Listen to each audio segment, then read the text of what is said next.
hear the trailers we gotta talk I was about. so sure.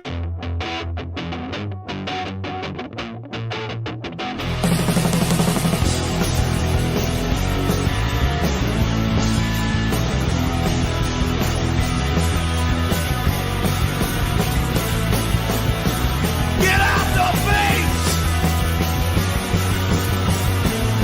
Get out the face!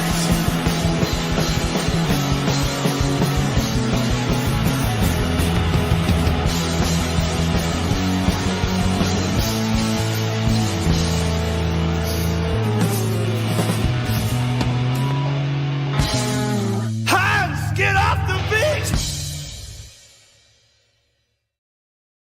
Hello, ladies and gentlemen, and welcome to the 702nd episode of the Geekers Podcast. I'm Cannons Trasnell. Oh, which bike am I? Really? What is going on with... Oh my god, this fucking over here. Not only, who am I joined by? You sound great. I'm No Trailers Kirkland. Pat, sir. No, Trey's great. Not only, and it's somewhat my fault. I sent the notes, and Taylor couldn't make it, and then Dylan was a maybe, and he couldn't make it. So it's just me and Kirkland. So the notes, I sent all the trailers. Usually what happens, I send all the topics to the guys. I sent all the trailers, but just Resident Evil, Leviticus, or, whatever all the trailers are, Spider-Noir, but I didn't put trailers. So Kirkland sits down. I think he's memeing with me. He's like, oh, no trailers tonight, eh? I'm like, what do you mean? Something I'm wrong. And then I look and I go, okay, I didn't put the trailers there, so fine. And then we were talking about this, like, I don't know, 2 minutes ago. Not once did he tell me I was on the wrong mic. What's going on? I couldn't. My volume was really low, so I actually thought it was on my end. Oh, yeah. And it wasn't as echoey as it normally was. And then as soon as we got going, I'm like, oh fuck, I better get you now, because I was gonna just let it play out, but Okay.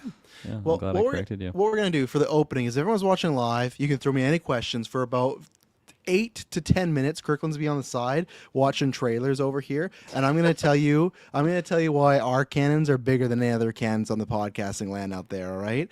So Kirkland's gonna watch those trailers. You got anything to say before you go watch these trailers? I do have a little mini story to quickly say, because I before I joined here, I kind of had like a little panic moment, because I popped in the Discord, and of course, go check out our Discord, some good stuff in there. And Taylor sent a photo of his seating arrangement for his theater that he was in. Is that for Prada? Is that what he's in for? No, that's Mando. Holy shit, that's crazy. So that's actually why, because I saw the seating arrangement and then it just hit me. I'm like, oh my god, I didn't buy Mando tickets yet. I had a panic moment.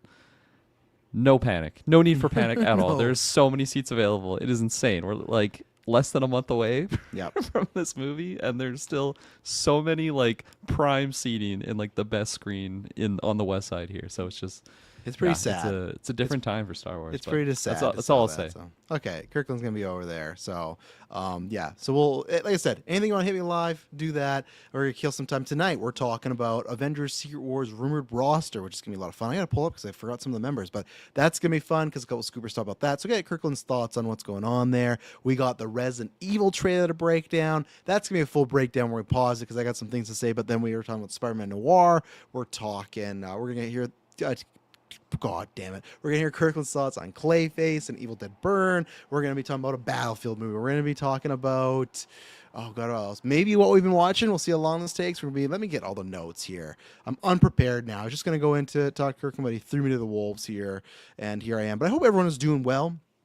Obviously, lots of stuff on the feed as my hair gets fucked up. Lots of stuff on the feed. Go check it out. We're reviewing The Boys. We're reviewing Daredevil. We're reviewing Euphoria, me and Kirkland, every Sunday. Soon we'll be doing X-Men 97 and House of Dragon and Lanterns and Punisher One Last Kill. If you're excited for that, they're all going on the feeds, but all the Punisher things that are live action, the 3 movies and the TV shows we have reviewed, those are exclusive on the Patreon feed.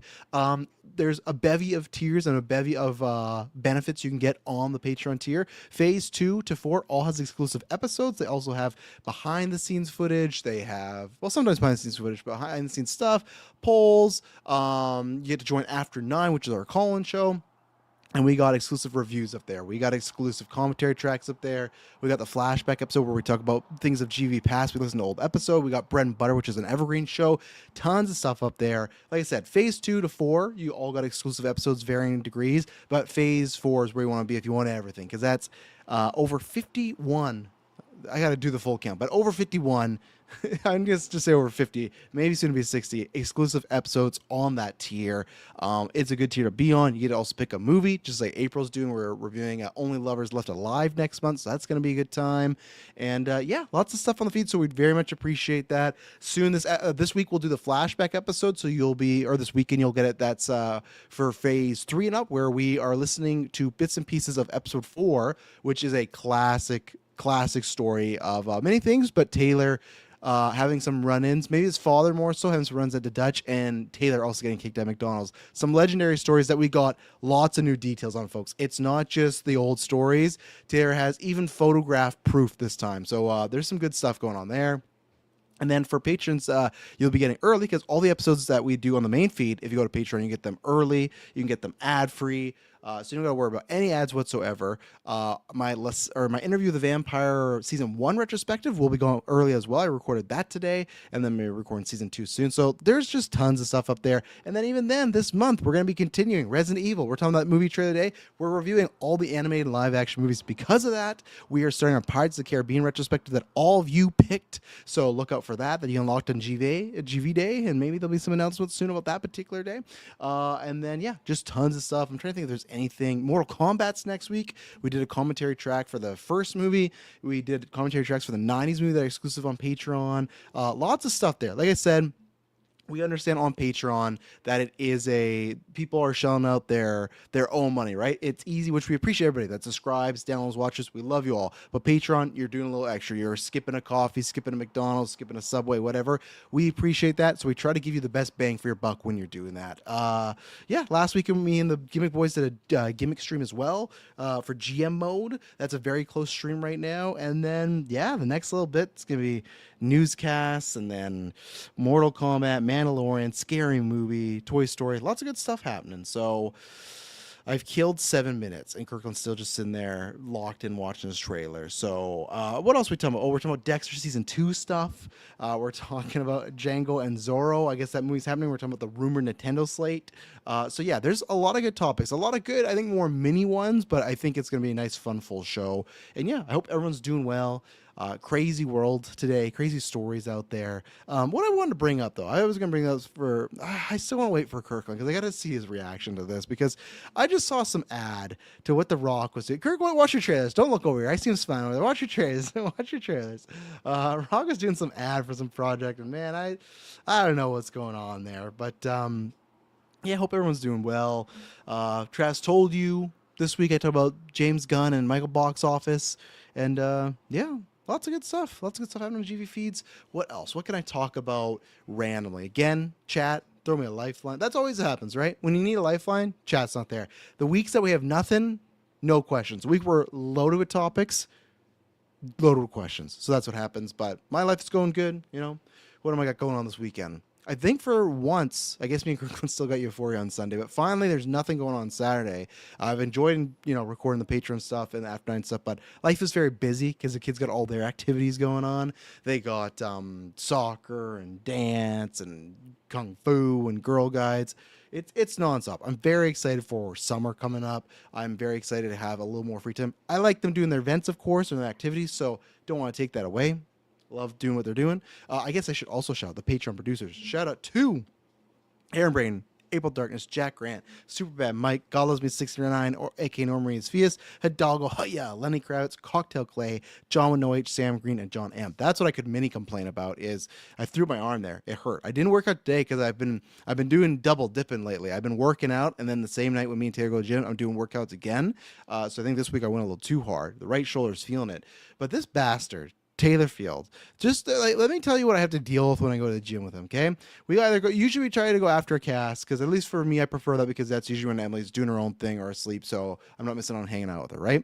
So lately I'd found out that Taylor did not change before he went after the podcast. He would finish the podcast oh, I gotta change. So I said, hey, and now he does not live close to me anymore. He lives like a 20-15 minute drive depending, right?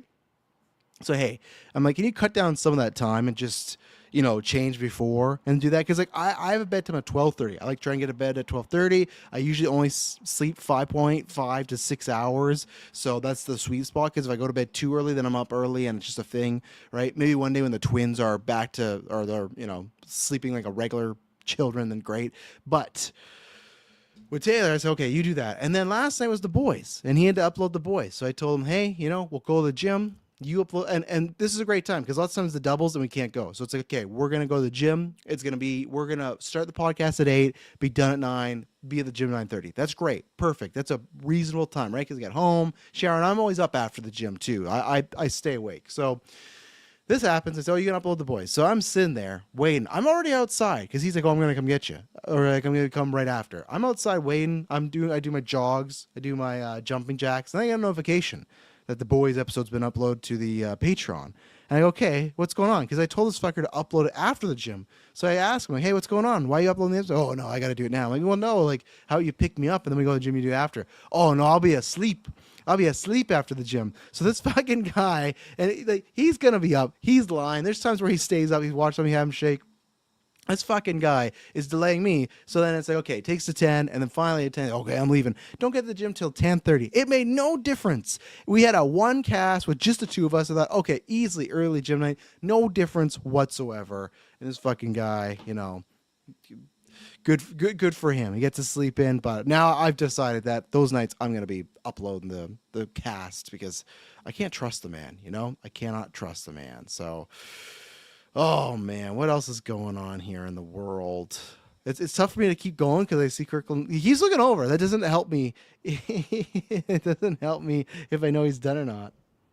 I haven't even started the trailers. I was just You're just listening to my stories? No, I'm kidding. A lot of the trailers. A lot of girthy, long trailers over here. But good story. Not surprised. Are you done on the trailers? I'll go back. What are you doing? Get back there. What are you doing? I need a break. I need a break. I feel like I'm fucking Clockwork Orange over here just watching these trailers. But anyway. Got some bad trailers, so or good trailers. We'll see what happens. What else is there? How else can I kill time? I've done the links. Told you a life story. This is like me on open night radio now. Right, kids playing baseball outside. If you don't know, if you listen to Travis Told You, that's going to be going, it's twice a week, but it's going to be, I'm going to be reviewing the interview or the Vampire Lestat as my second episode, and then as the first episode of the week, and the second episode is going to be news or an evergreen. Sometimes this news is dripping. I'll be popping in with 3 episodes because in the summer we got lots of movie reviews, so those will be our GV episodes. Next week, I guess, too, me and Taylor... Oh, guys, here you go. This is what I can complain about, rant a little bit about. Star Wars, May the 4th is coming up, right? So next week, Dylan's gone for the next 2 weeks now. 2.5 weeks. So there's going to be some times where Kirkland and Taylor host SideQuest, and I'm hosting SideQuest this week with Taylor. And we thought, what are we going to talk about? And we thought we're going to talk about this whole CEO scandal. And no, Dylan wouldn't like that. So then what we're going to do is... And Dylan was on a good mind frame. He wants us... We're going to do some sort of Star Wars themed episode, right? Kind of cantina conversations, I think talk about the games that are on the docket right now, some of the games we love. Perfect. That's all great for me. I'm excited for a lot of Star Wars games today. I'm excited that Star Celebration shared some art of their video game stuff, and 1/4 of the picture was Knights of the Old Republic. That was great. But then also on the docket, which I agreed to, and I shouldn't have, but I had some hope, and we'll see. I agreed to next Monday I got to review all of them all, which is only 8 episodes. But I'd watched 2 episodes, and if it did not encourage me to keep going. So I'm hoping it's going to be good, but I don't know. I'm a little down on it. So look for that on the feeds as well. And then also next week we're going to do a Fight Club retrospective. So Kirkland, you got some days to see Fight Club. Yeah. No, it's great. You saw all the trailers? See it. I am all caught up. Yes. Perfect. Thanks for the delay. Yeah, I tried my best. The chat interaction was great. Great timing for all that. They came in for me. No, I think there's a glitch. We got a lower. I thought you were gonna go all in on just that story. No, when you're done, I could have ranted more, but no, I think sometimes this happens with Twitter or YouTube. That like we're not like a crazy live view podcast, but the number right now, I'm like, okay, it's a little low. There's something going on. Twitter sometimes it doesn't fully share the video. It's annoying. So I went to go get the news, and I'm pulling up my Twitter. First thing on my timeline is this fucking Rock tweet, and it's an official Rock. It says, "Yo, Julian, your skins never look better. Big ass Amazon box of Papatua, Papa 2, right?" Is that his new? Oh fuck! company? It is. Look at that. Dermatologist Dermatologist tested by tested They're found by Dwayne Johnson. Oh Okay, we gotta no, order coming some your of way. this. We gotta order some Volcanic of this. ash plus charcoal is your Papatua magical elixir. Fall Papa Papa DJ's Fall Papa DJ's advice with only using a small dollop. And thank you for making Papatua #1. In what? In what? I guess in Amazon Men's Care. Just Enjoying. everything. Keep giving me all your feedback. Again, I love The Rock. He is a self-made man. This is what I mean. This video. People gotta pull up the video. When I saw this, he is multiple years the highest paid actor in the world. This video already opens up. He looks like he's one of those actors that's doing straight to streaming DVD movies that like he's just trying to sell anything. It's a video. Or you know when you can like pay like a usual, no disrespect, Cameo. but usually like a Yes. celebrity that will do like happy On birthday Cameo. Travis. yeah, okay, that's what they're called. I forgot what it was. That's what this looks like. For people that don't know if they're watching the video, it's Dwayne Johnson. He's a PNG. So he's on his green screen, and there's a video. There's a video of a guy behind him, and he's gonna be talking, and it's just even the opening of this video, the way Dwayne DJ's eyes are like closed here. But let's take. So he's like reacting to the video. Is that the? I don't idea? know. I didn't watch it. I just saw this. I said, "What the fuck is this? What's the Rock like?" Give me a play. Man, like what? The Rock, this is for you. Everyone else keep scrolling. I don't care. What did you put in this? Okay, we gotta watch this whole thing. I'm sorry. We gotta keep. The Rock, this is for you. Everyone else keep scrolling. I don't care. What did you put in this? What did you put in this? I mean, And Rock doesn't fucking know. He don't know. He's just got somebody on the side putting this stuff in here. You know. my skin has never looked better. I use this a couple times a week. It's got like This And image he's got right like the here. 7-year-old grandma glasses on right now. Yes. This image what right did here. Hang what on. did you put in this? I mean, my skin has never looked better. Right there, that looks like Taylor with the fucking pop on episode 700 when the pop's exploding in his hands. I'm gonna save this DJ meme, man. Man. I use this a couple times a week. It's got like volcanic ash magic or something in it. Oh, he says the product name. That's Never good. has my skin looked this clear. Tell me what's going on. All right, Julian, my man, I got you. Thank you so much. At least for he's that not on the message. I green screen appreciate it. anymore. You know what? But I like, don't know you, why is but I he feel just like? I get it because he built his career on the marketing himself, promoting himself. But why is he just like such like a mascot for all this? And that Twitter account, it is 2,000 followers. Like, what are we at? Like, I know Geek for says like, it's like 1,000 something. Like, right? Like, hang on, what do we have? We're not even at 1,000. So there you go. We're at 618. We don't do much on Twitter. We just put out our links and stuff. But still, this brand only got like 2,000. It's nothing like like I massive, know you. but. And your skin looks great. It's never looked better. Thank you for saying Never looked better. He's never seen this man in his life before. Man, thank you That's a for loving good your point. Papa. I got you, man.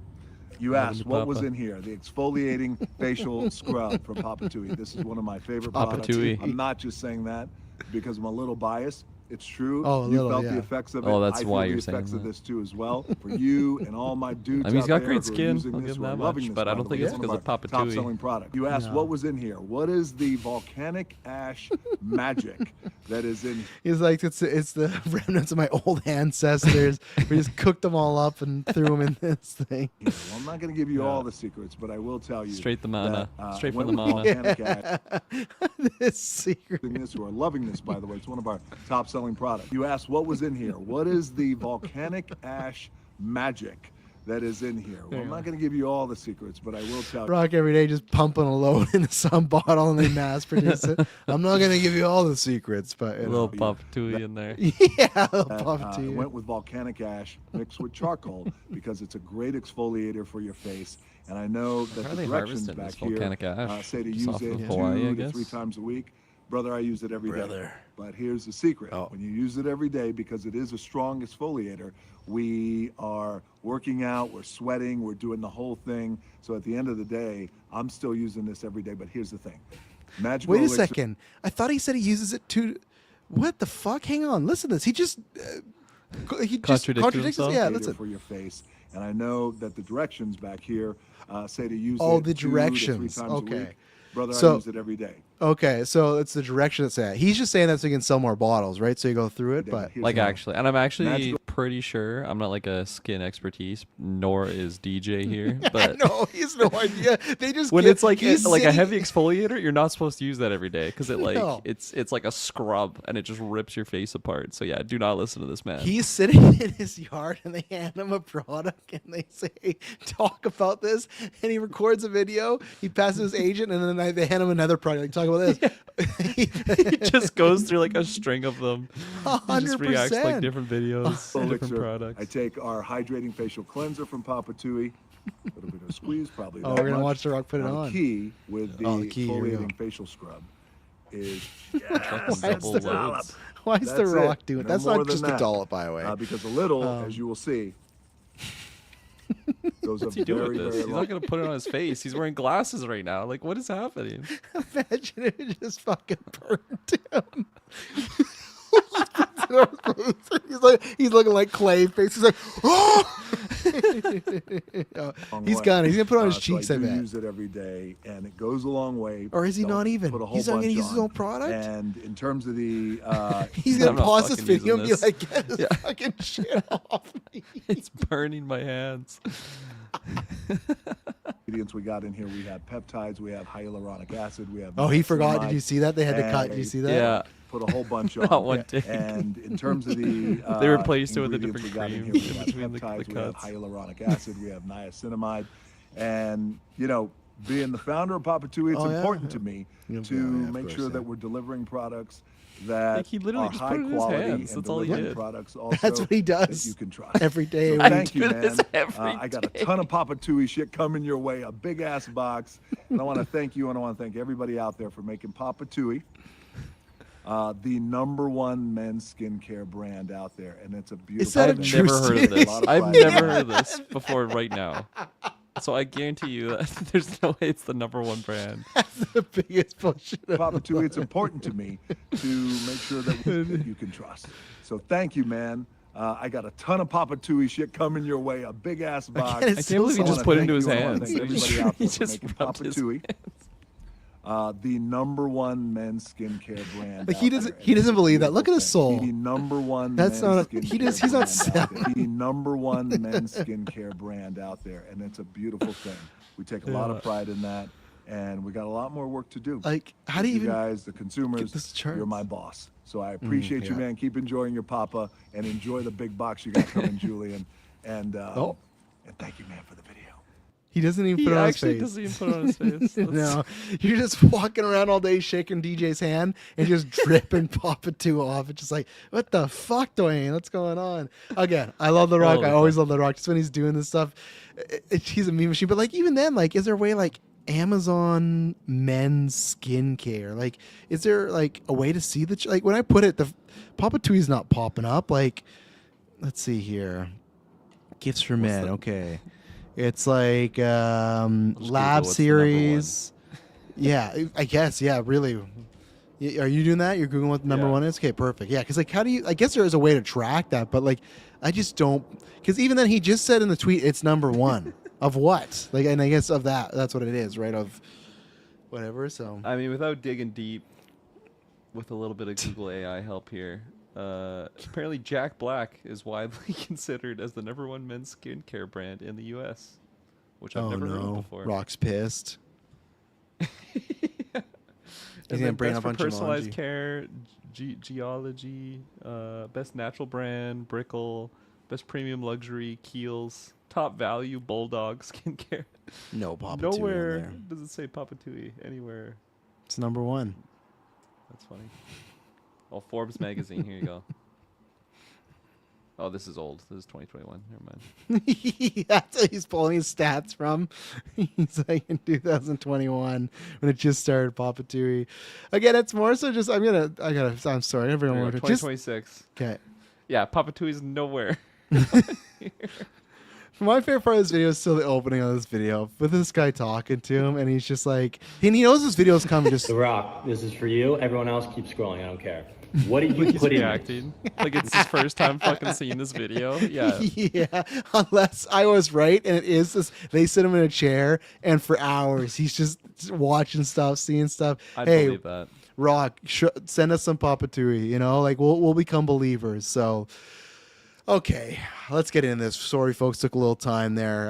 We'll get into some news here. So, this comes from multiple, I'll just say, C-tier people. We cover this stuff, and it's not always right. It's not always wrong. We cover this stuff because I was talking about this in the Marvel Discord back in the day when we were covering what the Kang Dynasty rumored lineup was, when it was like Cap, Spider-Man, Ant-Man, Wasp, Moon Knight, She-Hulk. That was a wild one, right? But so this is for Secret Wars. That's why if you want to skip ahead, I think most of these names we can guess, but there's still a couple on there that are interesting. But obviously with Doomsday, we've kind of heard, okay, Captain America, Steve Rogers, he's going to be a main character. F4 is going to be a main character. Hemsworth's going to be a main character. I'm sure Downey's going to be a main character, etc. Right? So this could be minor spoilers, but again, these are rumors and exchange. They haven't even started filming this movie, but multiple people did share that have gotten some things right before.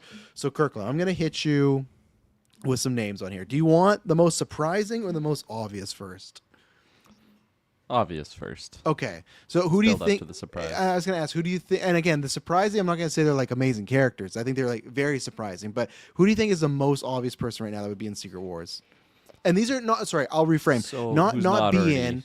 These are supposed to be like the main roster. So obviously it's like Infinity War, where okay, that had lots of characters, but that followed Thor, Guardians, who else? Doctor Strange, right? And then they got benched for Endgame. So this is the same way where, of course, there's going to be other characters, but these are kind of the core team that they're going to be forming to, probably help with this multiverse shenanigans stuff. Yeah. So, like, Steve's already announced because of For the Doomsday, yeah. trailer. Yep. Oh, right. Secret Wars here. Okay. Yeah, Secret Wars. So the most obvious one for Secret Wars, it'd be a Spidey. Okay. Which one? Yeah, which one? I mean, I feel like Toby's kind of screaming at me to pick him. That's what's but- interesting with this list. There's 2 Spider-Man on this list, not 3. So it's Toby Okay. and Tom, which is interesting because I don't know. That's really interesting. Yeah, is that a case that Andrew Garfield is in this movie and he's like just a very small supporting role? Does he die? Is he in Doomsday? I kind of would have thought that Garfield would be one of your mains. And it's funny because I thought that for a while, but then we kept hearing rumors of like the core 4, and that movie was Deadpool, Wolverine, Toby, and Tom.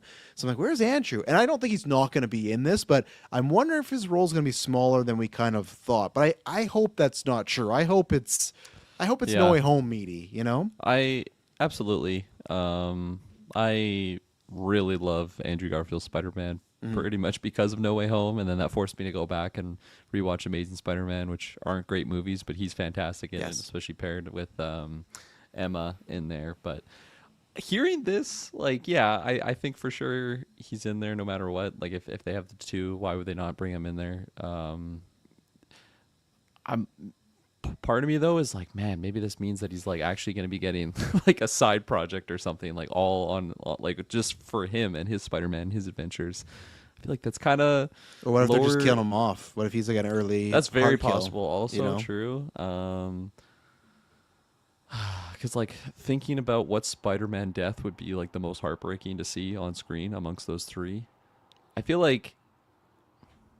What? What's your question? I just no, I got no question. I'm listening where you're Reaction going. was weird. Okay. Are you about to pitch Andrew's the most heartbreaking out of those 3? Well, no, like Okay, I that's think it would be like- Toby, but Yeah, just yes. because I like grew up with Toby, but also I feel like Andrew in some ways is like the most damaged and like depressing Spider-Man out of all of them, just because of kind of what he went through with Gwen Stacy and just the weight that he's carrying in No Way Home. I think that's really, really felt there. So like seeing him, like I would probably ugly cry no matter who dies out of all of the Spider-Man characters, just because I love them so much, and I trust that they'll do a really good job at pretty much matching like what they were able to pull like emotion wise when the snap goes off in Infinity War. I feel like it'll have that same weight, but yeah, no, it's definitely an interesting study, I guess, as to like what would be the most impactful for the audience, like general audience, not even just audience that grew up with Toby, even though that is a big chunk of it. Obviously, there's now younger individuals that like grew up in the middle of the MCU, so they like didn't really get the early Toby stuff. I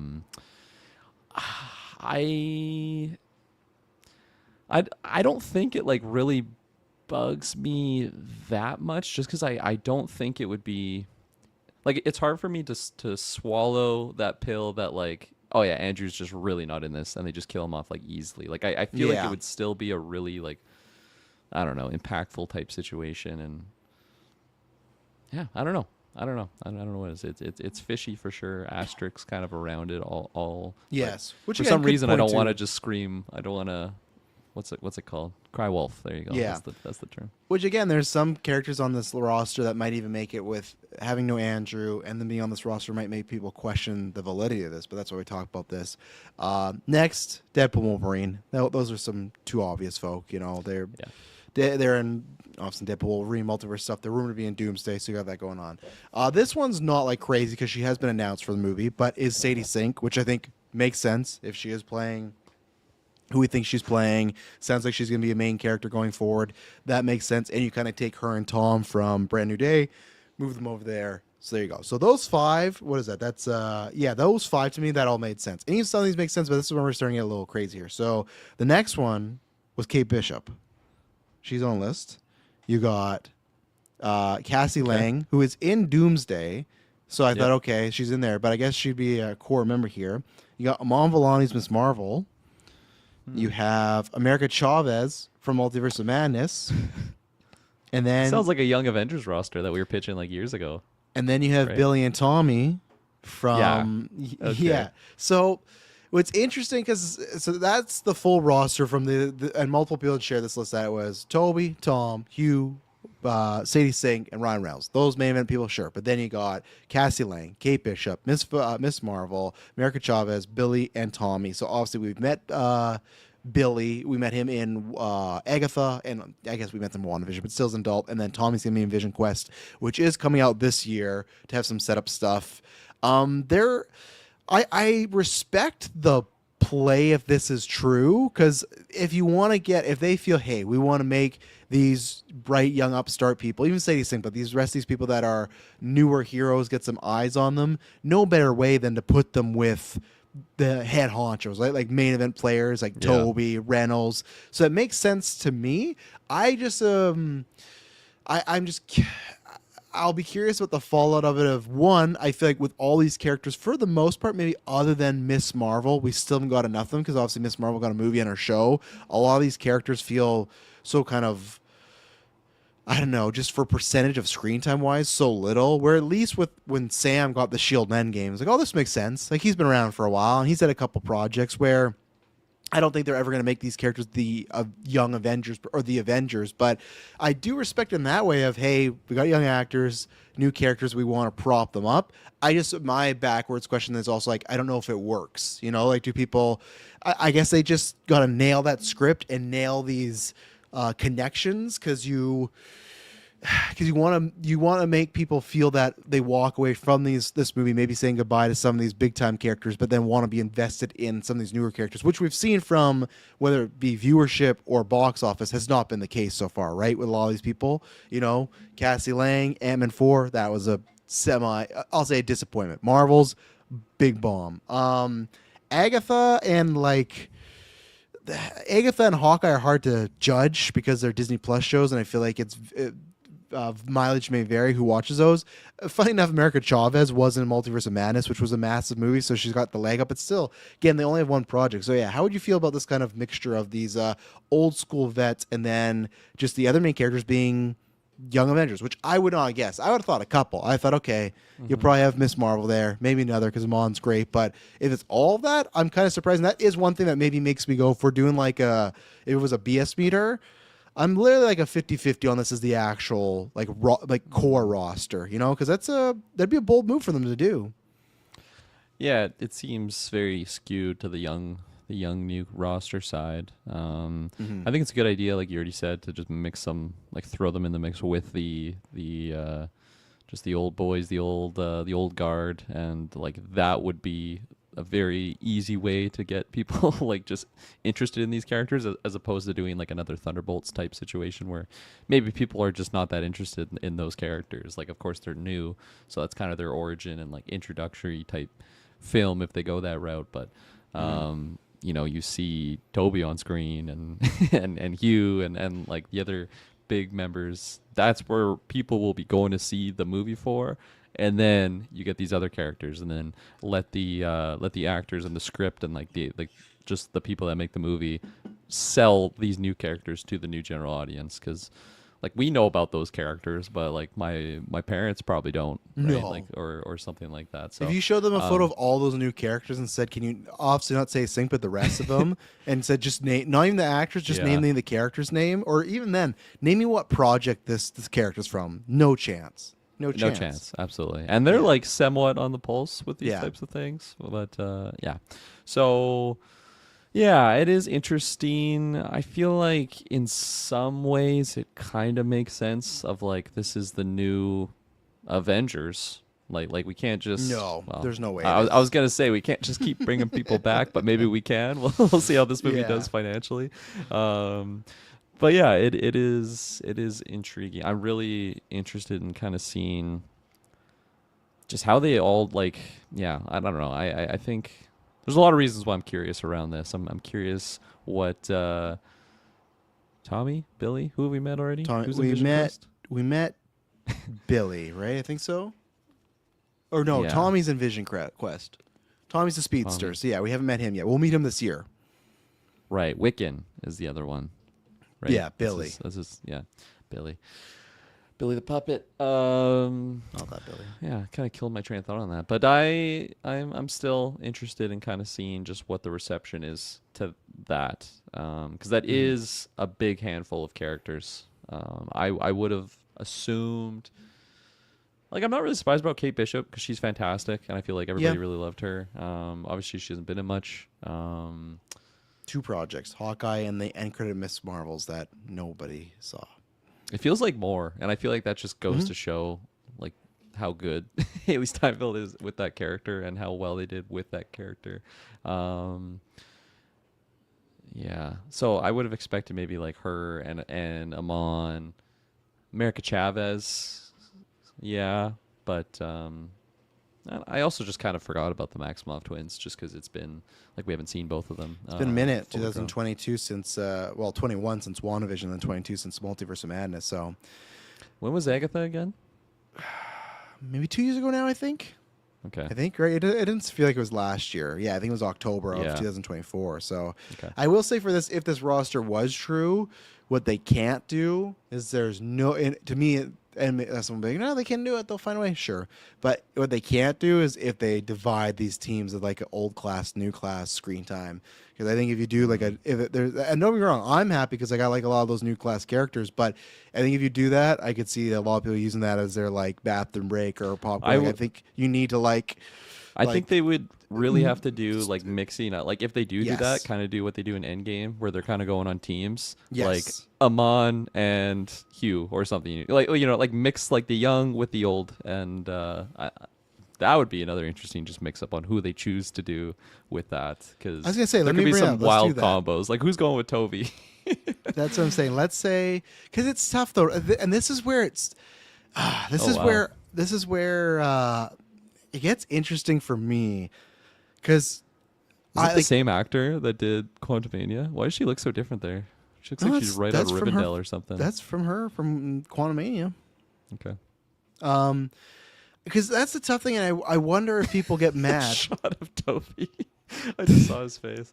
That's so creepy. Okay, sorry. Go on. Because I want to see Toby and Deadpool, or Tom and Deadpool, and like as much as I love these young Avengers, I just worry, and I could even be in that camp where it's like if you only Right. get them for one movie, and it's like, all right, Deadpool, here with America Chavez, and I go like, yeah, but like, I want them with the other people, right? So that's why I don't know if they're switching off, or I don't know if these people are always in big groups together, like an Avengers type of team, then sure, that's fine. But if I had to put them kind of so here, I'll lay this on you and see if you disagree or agree with some of these parents. You can counter me. So I feel like I'm having trouble with Deadpool, so I'll go with the easy one here. This is an easy one, and they try not to make it creepy, but and jump ahead if you don't want any spoilers for Brand New Day, if Jean Grey, if Sadie Sink is playing Jean Grey, you got her, unless they just put her with Tom again, but if not, you got to put her with Hugh Jackman, right?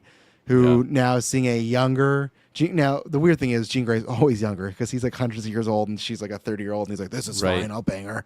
But like this time, this time it's different because he's like, maybe he has his own Jean, right? He fell in love with that Jean, this is a new Jean. So I think there'd be some fun dynamics of, it's kind of echoes Days of Future Past, but just kind of like, I know what you're going to become or what you could become, right? And if Sadie Sink as Jean Grey is in a messed up area, that could help her be the hero she needs to be, right? As far as, hey, like I have this confidence issue, I'm immune, I don't know what to do, but if I have this guy that's from a different multiverse saying like Jean Grey becomes a hero, that helps her. I'm going to do a cheat here, Kirkland, because I didn't even mention this. With the twins, I think the reason they're in this movie is purely because, and this is where maybe she's not a main character, but they're in this movie because Scarlet Witch is going to be in Secret Wars. And that's where... Wanda. Yeah, and that's where I would say I take them and put them together because they'll be with the mom. And I think they'll be, and even Vision, her and Vision together, right? Even if it's like third act saving, like people when they came back from the snap, if it's Wanda coming back, I feel like they'll be sectioned off for Vision Wanda stuff. And it's going to be so funny when you see people that has still never watched WandaVision or Agatha, and there's a shot in the movie of Vision, Wanda, Tommy, and Billy all hugging like family reunion. People be like, who the fuck are all these people? Like, I don't have any clue who these people are. Like, when Tony and Spidey hug, you're like, oh, I got all the backstory. If they have that moment, there's gonna be so many people in Secret Wars like, what the fuck's going on here? So, I feel the next, and who do I put Tom with? That's the question, right? Because my gut reaction was putting Amon and Deadpool together, Miss Marvel and Deadpool together. That was my gut reaction. Interesting. I don't think that would have been mine. Okay, who would you put with those ones? Like specifically Deadpool? Yeah, Or- who's Deadpool the new class goes with? If you got to pick one of the newbies, who's he going with? Oh, okay. Yeah, right. Yeah. It has to be a newbie. Yeah, that's what I mean. Yeah, I'm not saying what. Yeah, what the parents I think would be. if Kate they did that. Bishop. I that prefer could be fun. over Amon. Like I like both of them, but just the characters, and I feel like Kate Bishop is a more mature character than Miss Marvel. So it could be some really like just her back and forth that she had with Clint in that series was really good.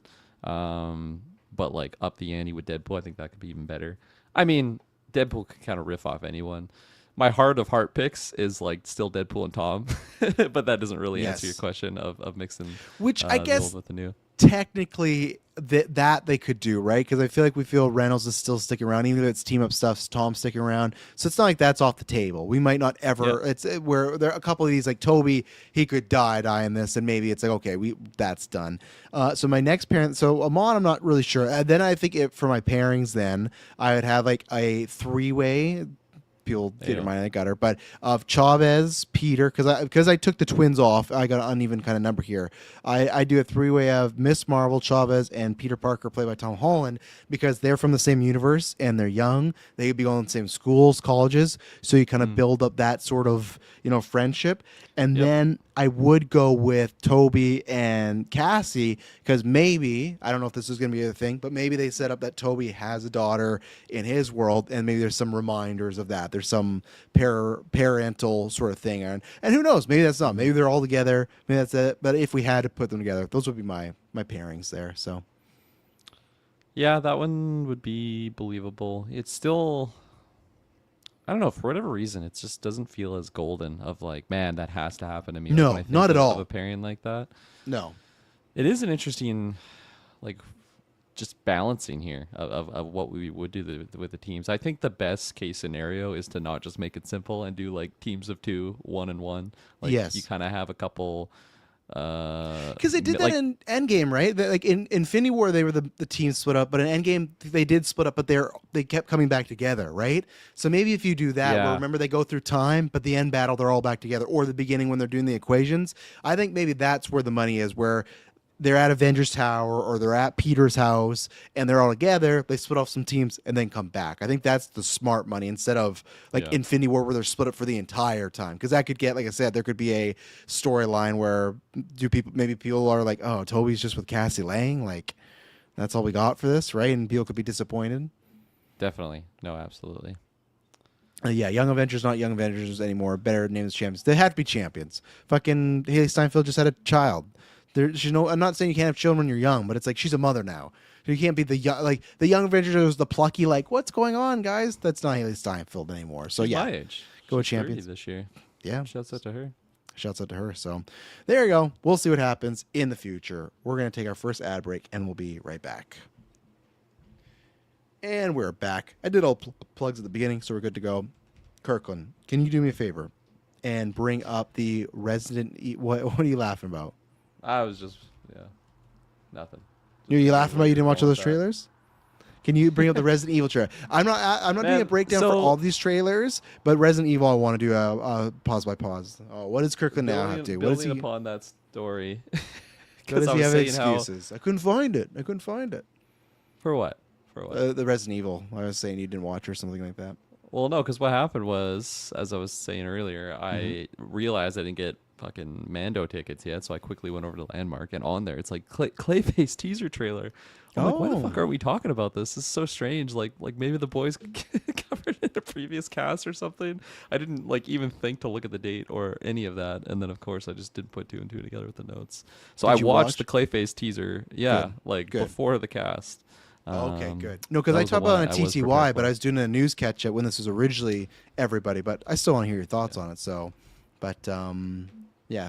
Tell me when you. Oh, anyways, while Kirkland's waiting. So, Resident Evil coming out September. As I said, we're reviewing all the movies, animated and live action. Those are on the Patreon feed to get them all. Go over there. Obviously, me and Dylan did a review for Resident Evil Requiem, which was one of the biggest episodes of the year. So, I appreciate the support there. I've been Resident Evil Jones and ready to go here. And obviously, Zach Krager, kind of, I'd say, a perfect guy to get for this, right? I don't have any of his movies at like a perfect 10 out of 10, but I think he's a very talented early filmmaker. He's got some good, unique ideas. He knows how to move the camera.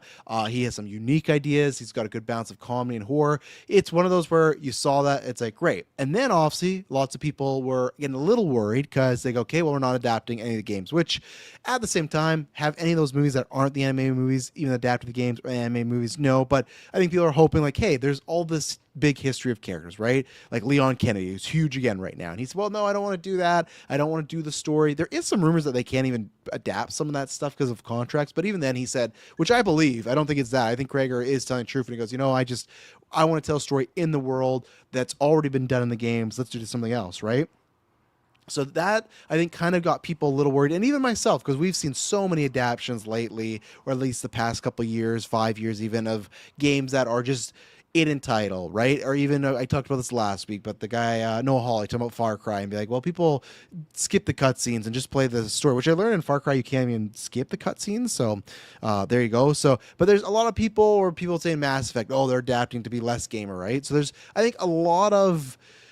I think it's tougher with or it's easier now with the comic book stuff, because with comic books now, when you say, oh, you're making a Batman movie, and if someone says that's not my Batman, you say, well, what Batman? Because there's so many different characters, this and that, where if you say, hey, that's not my Leon Kennedy, it's like, well, there is just one Leon Kennedy in continuity, right? They haven't rebooted Resident Evil a bunch. So I do get that, but that's also where I think people do want to see, like, books, these games adapted. So there's a lot of hubbub, like, okay, what's this trailer going to be?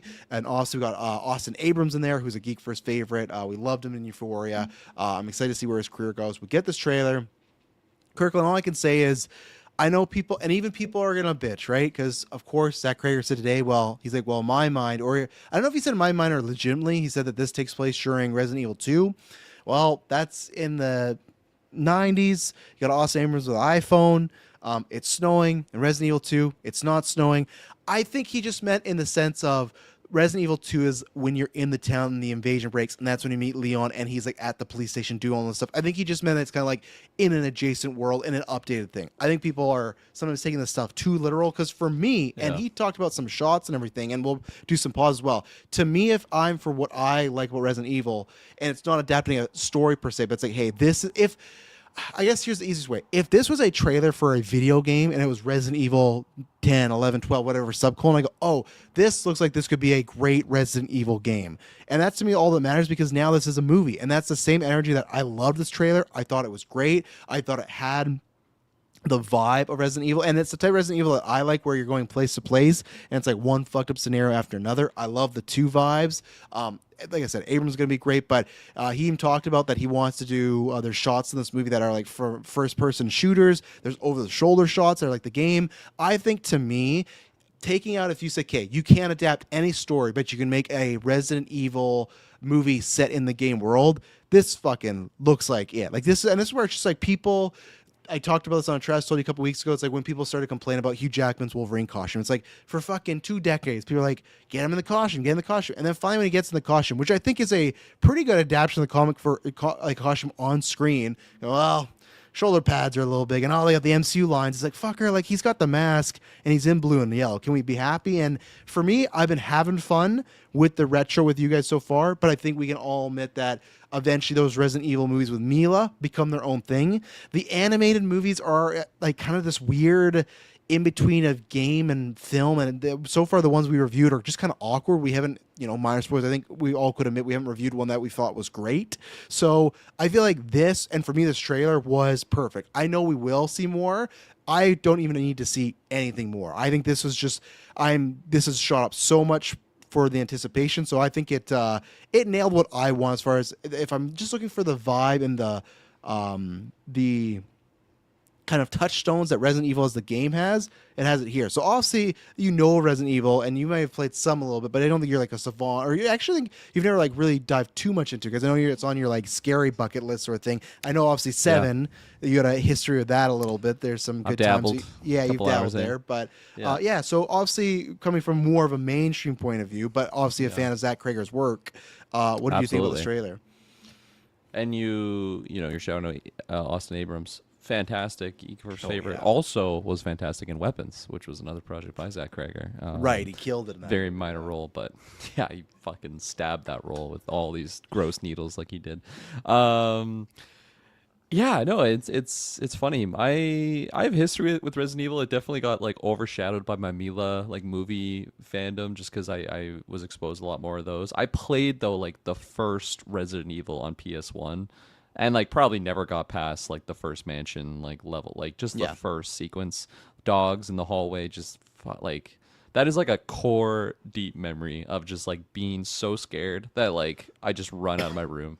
Like I don't turn off the screen, don't pause, just like run out of the room. I'm so scared, can't even. The music also just so terrifying. And I mean, it's not a side quest episode or anything. And I was wanting to wait to drop the bomb. I feel like it's perfect timing. I actually picked up Resident Evil 2 and Resident Evil 3 because it was on sale. Yes, yeah. And I'm a couple hours into Resident Evil 2 right now, and it's tough because it's not an easy game either. Like there's a lot of like puzzles and stuff that I kind of forgot those Resident Evil games have. And what I love about that game, you're always fucking low on ammo, man. You got those 2 bullets and you're just like, do I shoot this thing or do I run? You're shaky and you're sweating with the remote, so you feel like the character. Yeah, it's such a fantastic time. Yeah. I'll give more thoughts on that on a future side quest episode. But yeah, I've finally jumping in there. 2's still my 9 is great. So I it's one of those things that I think, I don't know, it's 2 or 9 because the last one was amazing, but 2 for my life has been my favorite. So you're in for a treat. So yeah, no. So good timing with the retros and all this, and obviously you and Dylan going through. Was it all the games you guys did? Pretty much we did. We actually didn't do one. I can't even remember if Dylan's played one because I don't think he has. I think he's waiting because there's rumors they're doing a remake, so I think he's waiting. Okay. But we went primarily through them all, like the main ones. Went 2, 3, 4, and 5's the other one we left out. And then we did 6, 7, 8, and then 9 because 5 Dylan played. Same thing. He played when he was younger. I played a little bit of it, but there's rumors they're remaking that. So I kind of, I still, of course, like it's weird because still the Resident Evil 2 game from when I was a kid, I still have those memories, but I can't not just say like the HD remake's better. It just plays better. Like it's a hard thing, right? As far as I know lots of people when they rank the Resident Evil list, they'll be like, oh, there's 4 and then 4 remake. I just kind of lump them together. I'm a casual in that way, I guess. I'm not as hardcore, so I'm sorry. So. It's kind of fun though, like playing the old one. I don't know if like your version had this, but you can get like different outfits for your character, like skins, and you can get like the original Resident Evil 2 where it's like blocky, like animation. It's so cool. It's such a cool detail. I don't play like that, but like it was cool to turn on at least, just see. And then you see Claire's outfit, just like super 90s, 80s. It's like, oh yeah, we really sexualize these characters. It's just like, I'm here to fight zombies. It's just like right up there. It's like, all right, look at those cannons. Those cannons, man, they'll get you. Ever So seen cannons like these? not in this Resident Evil trailer. I was really, really impressed by this trailer. I Nice. like while I was watching it, I had to like double check. I'm like, is this Evil Dead? Like this like it has that, and that's not a bad thing. It's not like it's not Resident Evil. It just Yeah. felt like the modern Evil Deads were like like the old Evil Deads. I love them. I Especially feel like place some in my heart. filmmaking behind it, you know? Feel- Like some budget amazing. too. But man, like first time I say like the 2013 Evil Dead remake, like that is a whole different ball game compared Yeah. to those OGs, where you can watch those OGs, laugh, have a good time. They're campy now because they're dated, but like still appreciate the filmmaking side of it. That and Evil Dead Rise, was that the last one? Yeah. 2013 and then Rise. Yeah. Those are like bone chilling movies, like Mm-hmm. so disturbing and so terrifying, and that's exactly what this trailer had, the vibe. I didn't know about all the like the comments about it being set in Resident Evil 2 kind of time. I Which Zach definitely can Krager see said. it being Yeah. like it just being kind of that stage of the infection, right? But it Or, wasn't like, snowing in the game, Kirkland. Yeah, there's no that's- nuclear bomb. But I think 0 I out of get what 10. he meant, like by that, Yeah. as far as it's that time frame in a sense, right? So Yeah, but I am so on board for this. It just looks like such an amazing, like well-made thing, and especially just looking at his body of work. Barbarian, I absolutely love that movie. That is that is just amazing. And Weapons, I really really enjoyed, not to the full extent of Barbarians, but like it looks the same. Like they're just really well made, really really good looking movies. It's not like I don't know. It's hard to explain. It's not like it's like beautiful to look at, but just like really well crafted. Like it doesn't look cheap at all. Yes. I don't know. It's je ne sais quoi about it. I'll say, but yeah, this looks really really good. Austin Abrams looks so fantastic as the lead. I'm really excited to follow him in a lead role because he's just been 10 out of 10 in everything I've seen him in, which has been like minor roles. So I am excited to see him more now in the leading role. So is he Leon? No. He's no, just a- nothing. yeah. Unless it's Krager's pulling like some sort of surprise. No game character stories. It's just set in the Okay. world. So it's kind And of I'm like totally fine with that. I'm Yeah. totally fine with that. Let's get. I mean, that's like what the Mila movies are, right? Like, I guess they're at one and point, two kind of dabble. Like they're definitely are trying to do that, but then once 3 and on, they're doing their own fucking thing. Yeah. They're all over the place. Yeah. So Totally. But this is like a more grounded version of kind of what that is. So I'm not expecting Austin Abrams in here to become like a super weapon like Mila becomes at the end. I really don't want that to be the case. I want this to feel like a Resident Evil game, I guess. Like yeah, just you're completely vulnerable and every gunshot kind of matters just how it Yes. does in the video game.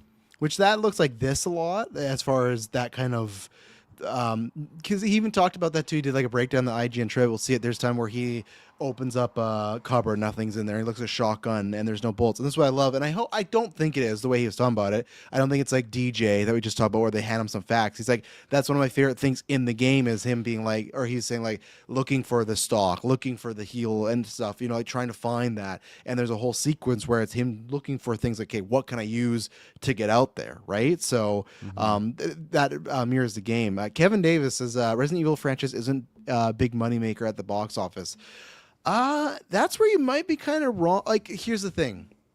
Because I was pointed about this by Taylor, and let me pull them all out here because I don't know how this one's gonna do, but the international box office for these movies were really good. And the thing is, like I said this before too. Oh, let me find because the thing is, even it's kind of a double. I have two things I got to bring up here. The Resident Evil movies before with Mila, they were very cheap. So I'll pull them all up here. And that's the thing where Kirkland, while I'm pulling Resident Evil, can you pull up the budgets for Barbarian and Weapons? We're gonna do a two-for project here because I was pretty surprised. And you can't count Resident Evil Welcome Raccoon City. That did open during COVID, so that's kind of tough. That one didn't do well, but that was during COVID. Also wasn't the reviewed well. But so here is the Resident Evil franchise history as far as money, and this is where it all depends on the budget, right? So the first one budget is 33 million, made 103 million. So Kevin Davis, you're right as far as like it isn't a big money maker as far as bringing a bunch in, but it can be very profitable. You got Resident Evil Apocalypse at 45 million, made 129 million. You got Resident Evil 3, 45 million with 147 million. And then you got Resident Evil Afterlife 3D, 60 million. That made 300 million. Holy That's fuck. huge, 300 million. And then Resident Evil Retribution, that was made for 65 million, made 240. And then the final chapter was $40 million budget and then made 312 million, the biggest of the franchise. So that's where Kevin Days look at, because if you're spending $40 million and you're making 300 million, that's laughing. The international audience were huge for those movies, so I'm not sure what it'll be for like this one. But yeah, what were the budgets of Barbarian Weapons? Yeah, I mean, these numbers are really impressive. I kind of forgot how low key Barbarian was. Yeah, it's budget like 5, 6, right? Oh, $4 yeah. to $4.5 million, and then it made 45 million. So Yeah. that's fantastic. Huge profit. And then for weapons, budget of 38 million, and the box office was 270. Yeah, and that's like, really even good. even if you hit that range, because like I'm not trying to be mean, but he's an upcoming star. I don't think Austin Abrams is like costing an arm and a leg for this, right? Like, because what did you say weapons budget was? 38. 38. Like I could see, because like Weapons had more people with Josh Brolin and Benedict Wong. This movie And really what's her feels. face? Isn't she like a nominated? Julie Gardner, yeah, but again, like if you showed your parents her, would they be able to name My her? parents loved Ozark. Okay, They loved so her in bad Ozark. example. So yeah, they my know parents would exactly not who be that is. able to. I would, because that's a girl from the Americans. But I think for me though, even like Brolin, and who knows, they could take a pay cut. But even if this is like, even if they make exactly what Weapons make, and it even goes like 60 million, you're making double, almost triple what you made there. And I don't know, we're gonna go over it again. What's gonna be? We'll have to see what the budget is, because we have effects. Obviously, we got some monsters, some zombies, so that obviously is gonna bring it up. Weapons had that, but still, we'll have to see what they do. But a lot of this trailer just looked like it was Austin Abrams with a bunch of no-name monsters. So if he's really the only main actor in this movie, like, he's good to go as far as like budgetary wise. So, and I do think, coming off of the success of Weapons and Barbarian, and I think Resident Evil right now is the hottest it's ever been, with Requiem, fastest selling game in that history, or in that franchise history. I think Resident Evil has this is the time. If you were going to put out a Resident Evil movie that's going to be a hit, I could see this getting to the old movies and still being like 300 or something. So, but yeah, pull this trailer. Let's watch scene by scene here, because there's a couple things I'd point out. But Okay. yeah, so got Austin Abrams. How's the volume? That's good. You want to pause right here? I saw a good, go back a little bit just to the wide shot. I saw people, a good meme being like, in the video game, that medical whatever bag would take up like 5 to 6 slots of your inventory. Yeah. That's one of those big items, in 2 when you're stuck that way. But so yeah, I love Austin this Abrams- shot though. It totally Yes. feels like he's like a video game character. Absolutely. And even this like house, I'm like, man, Yes. this just seems like a Zach Krager Something's up. Yeah, filming situation. yeah. All right, let's go. Hello? I had a little bit of a problem on the road. I was wondering if I could use your phone. Poor Austin Abrams. He's always in a fucking house and something's going on, Hello? Having weapons.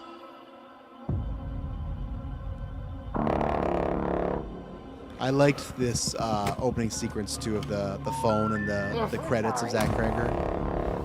Very fun way Yeah. to do it. And hang on, maybe they'll do it again. I'll point out when we get to the end here, because I think there's a gimmick that horror trailers need, and it has it. Look, I'm really sorry that we got disconnected earlier, but some things have happened. That shot right there is great. Him running. Maybe turn down a bit, because I think it's gonna be loud. So this Turn it up sequence, or turn it down? sorry, turn it down. Yeah, go on. Yeah, like, go it's back a seriously little bit. fucked up. This was the sequence that Zach Krager pointed out that he and he says longer in the movie, but it's him just searching for weapons, supplies, which you do in these res games. So again, the spirit of I'm like, that it's type seriously of gameplay. So, Man, he's got such good like bags under his eyes. oh yeah, he's looking like he's gone through it already. Yeah, totally. Up situation right now.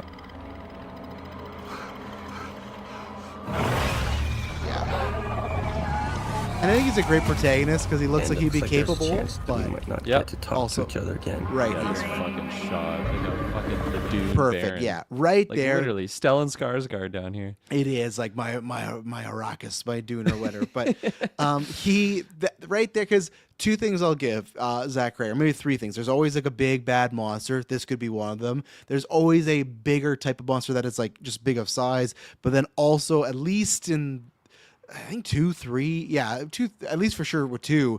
you end up in the fucking sewer. I think even 6, like you end up in the sewer a lot, and there's always gross stuff in Resident Evil in the sewer. So again, a touchdown if he's in the sewer and whatever this thing is, looking fucked up, man. I wouldn't want to be down there, you know. He's totally like he's forced to go down the sewer, so he's Yes. in a rock between a rock and a hard place here. But you come down the sewer and you see this thing just sitting, staring right at you. Like, I don't know. You're I'm you're running so right for the fucked. nuts. Yeah, that's your move. Big drop kick to the nuts and see what happens, you know. Because like he shouldn't be able to get up and move fast, but like again, this is Resident Evil world. They kind of just break the laws of He could roll. physics. Such a terrifying image though. Like Yes. this is gonna be such a stressful scene. I really hope they don't like show more of this in future trailers or promo material. I agree. Because yeah. I'm right with you. I'm totally sold on this. I don't need to see anything else for this movie to get me in. And this shot too, man. Yeah. So this phone over and over. Yep.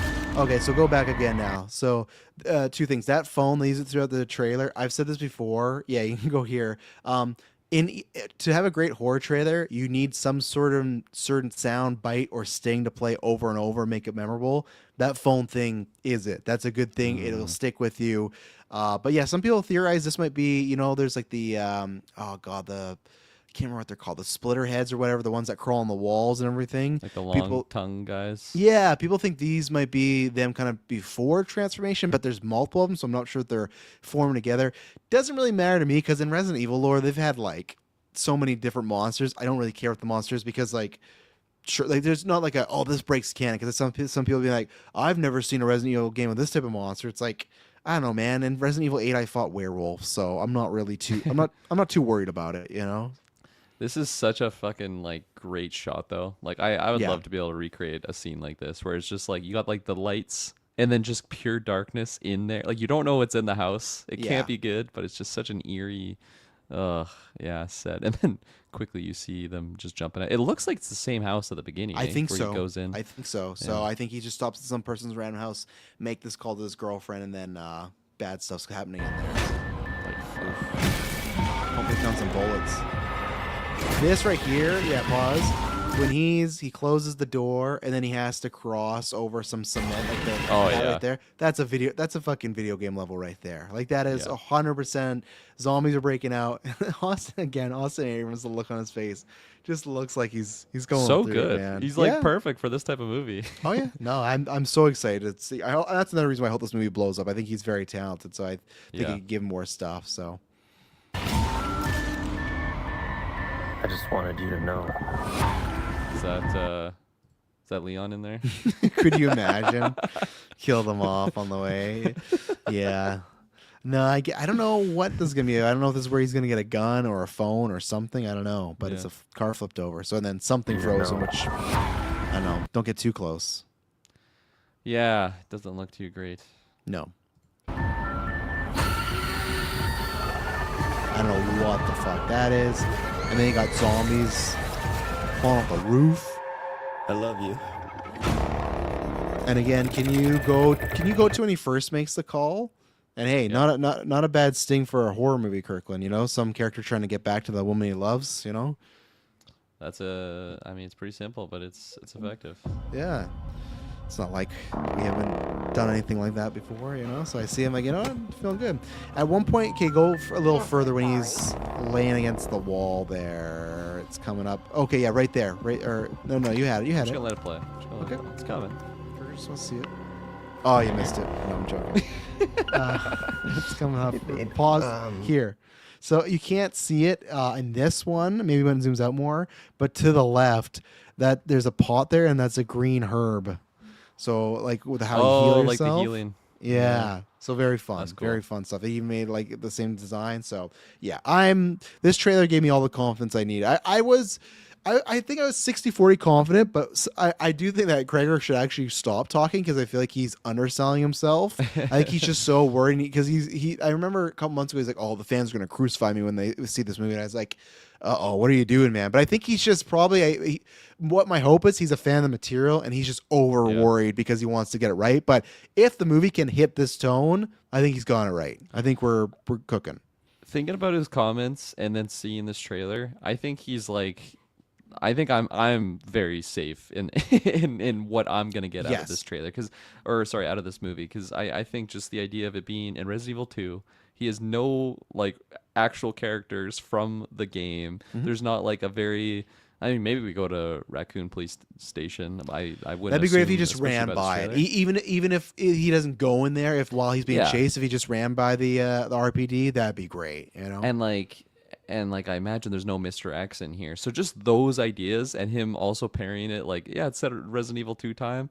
I can understand why people would be pissed off about that. I Yeah. definitely wouldn't. I mean, I'm going through Resident Evil 2 for the first time, so I have no like deep seated attachment to it, but with like, what wasn't the last Resident Evil movie basically that? Like it was in the police station. well, yeah, it Didn't is. just bomb. We're gonna well, that's a tough thing because I forgot about this until Mike pointed out that movie did come out like COVID, not during like okay. near the end. It came out like November, but still was smaller. So I think because we're gonna retro it, Taylor said I think he just said it was they did too much in one movie. They put like all the characters together, so it's like Ada, Leon, Claire, Chris. I think that's what he said. Where it does cover a lot of that era, but it was too much. Where that's where, and I still think he's.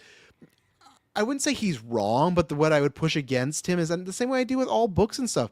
We're going to talk about this that Anne Hathaway movie. That's a fucking book. I've never read that book. I have no idea what happens in that book. But with some exec go, well, it is a popular book and people know. It's like, no. And that same way there's tons of people, even like yourself, now you're playing it. But before, if you didn't pick up Res 2, you wouldn't know the story. You wouldn't know the beats. And to me, that's always been and when Taylor said that Raccoon City did too much, I thought, why is it not just the movie is Leon in the fucking police station trying to get out? Like, why is that not just the movie? Like, the very simple layup. Like, we talk about Star Wars books. There's so many Star Wars books they could adapt, and they go, oh, it's too inside baseball. It's like, well, adapt it, take out some of the inside baseball stuff, but these are stories that people haven't seen and can enjoy. But I'm not saying this method's wrong either, because I could get to just maybe not wanting to rehash those, and you got to hit on certain things. So I get that, and I hope this blows up, because then maybe we can get more. Maybe that happens down the line where they go, you know what, we should do something with a Leon Candy or something like that. But at the same time, it's fine because again, Resident Evil 1 is about Jill Valentine and that crew. Resident Evil 2 is about Leon Kennedy and Claire.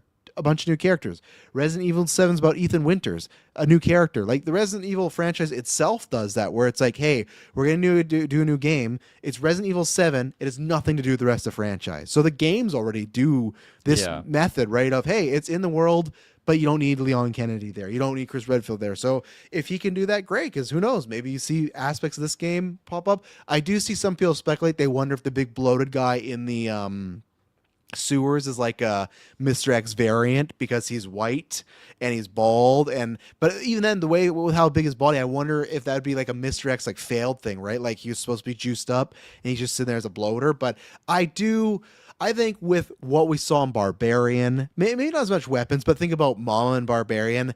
I think Zach Krager is going to deliver, even if it's that hand creature thing. I think he's going to have a thing that's constantly evolving. We're gonna get that big creature at the end. I really do. I won't say I'll be disappointed, but I'd be surprised if he doesn't do that, because Barbarian did that. It led up to the monster, and then when you saw the monster, you're like, oh fuck, like what's going on here? And now he's got a bigger budget too. He doesn't just have 4 million, right? So He's gonna use Rocket RPG to end it.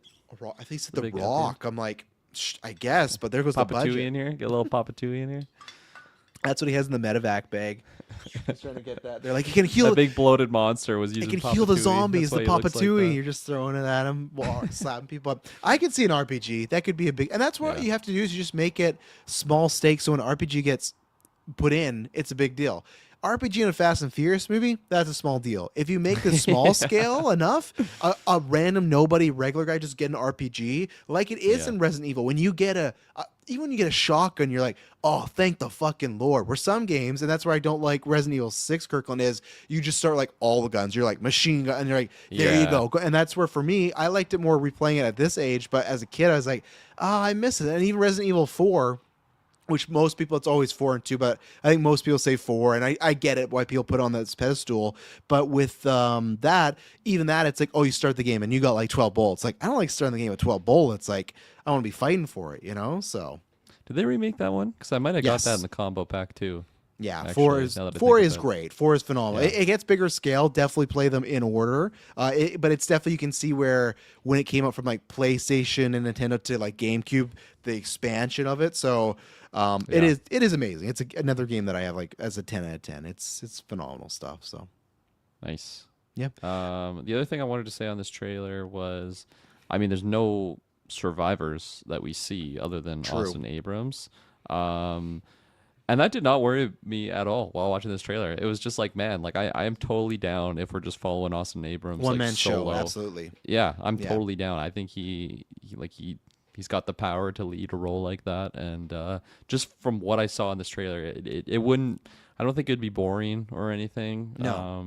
Not with this director, at least. I think other directors Yeah. maybe we could throw up, but it's like and even then, like I said for myself, I don't have Barbarian as high as you guys, and I don't have Weapons as high as Taylor. But for me, those are both 8.5 movies, and they're for the originality. I love them, and I know people might be like, "Oh, well, originality, it's an IP." I mean, as far as what they bring to the filmmaking, right? It's with some love, so that's why.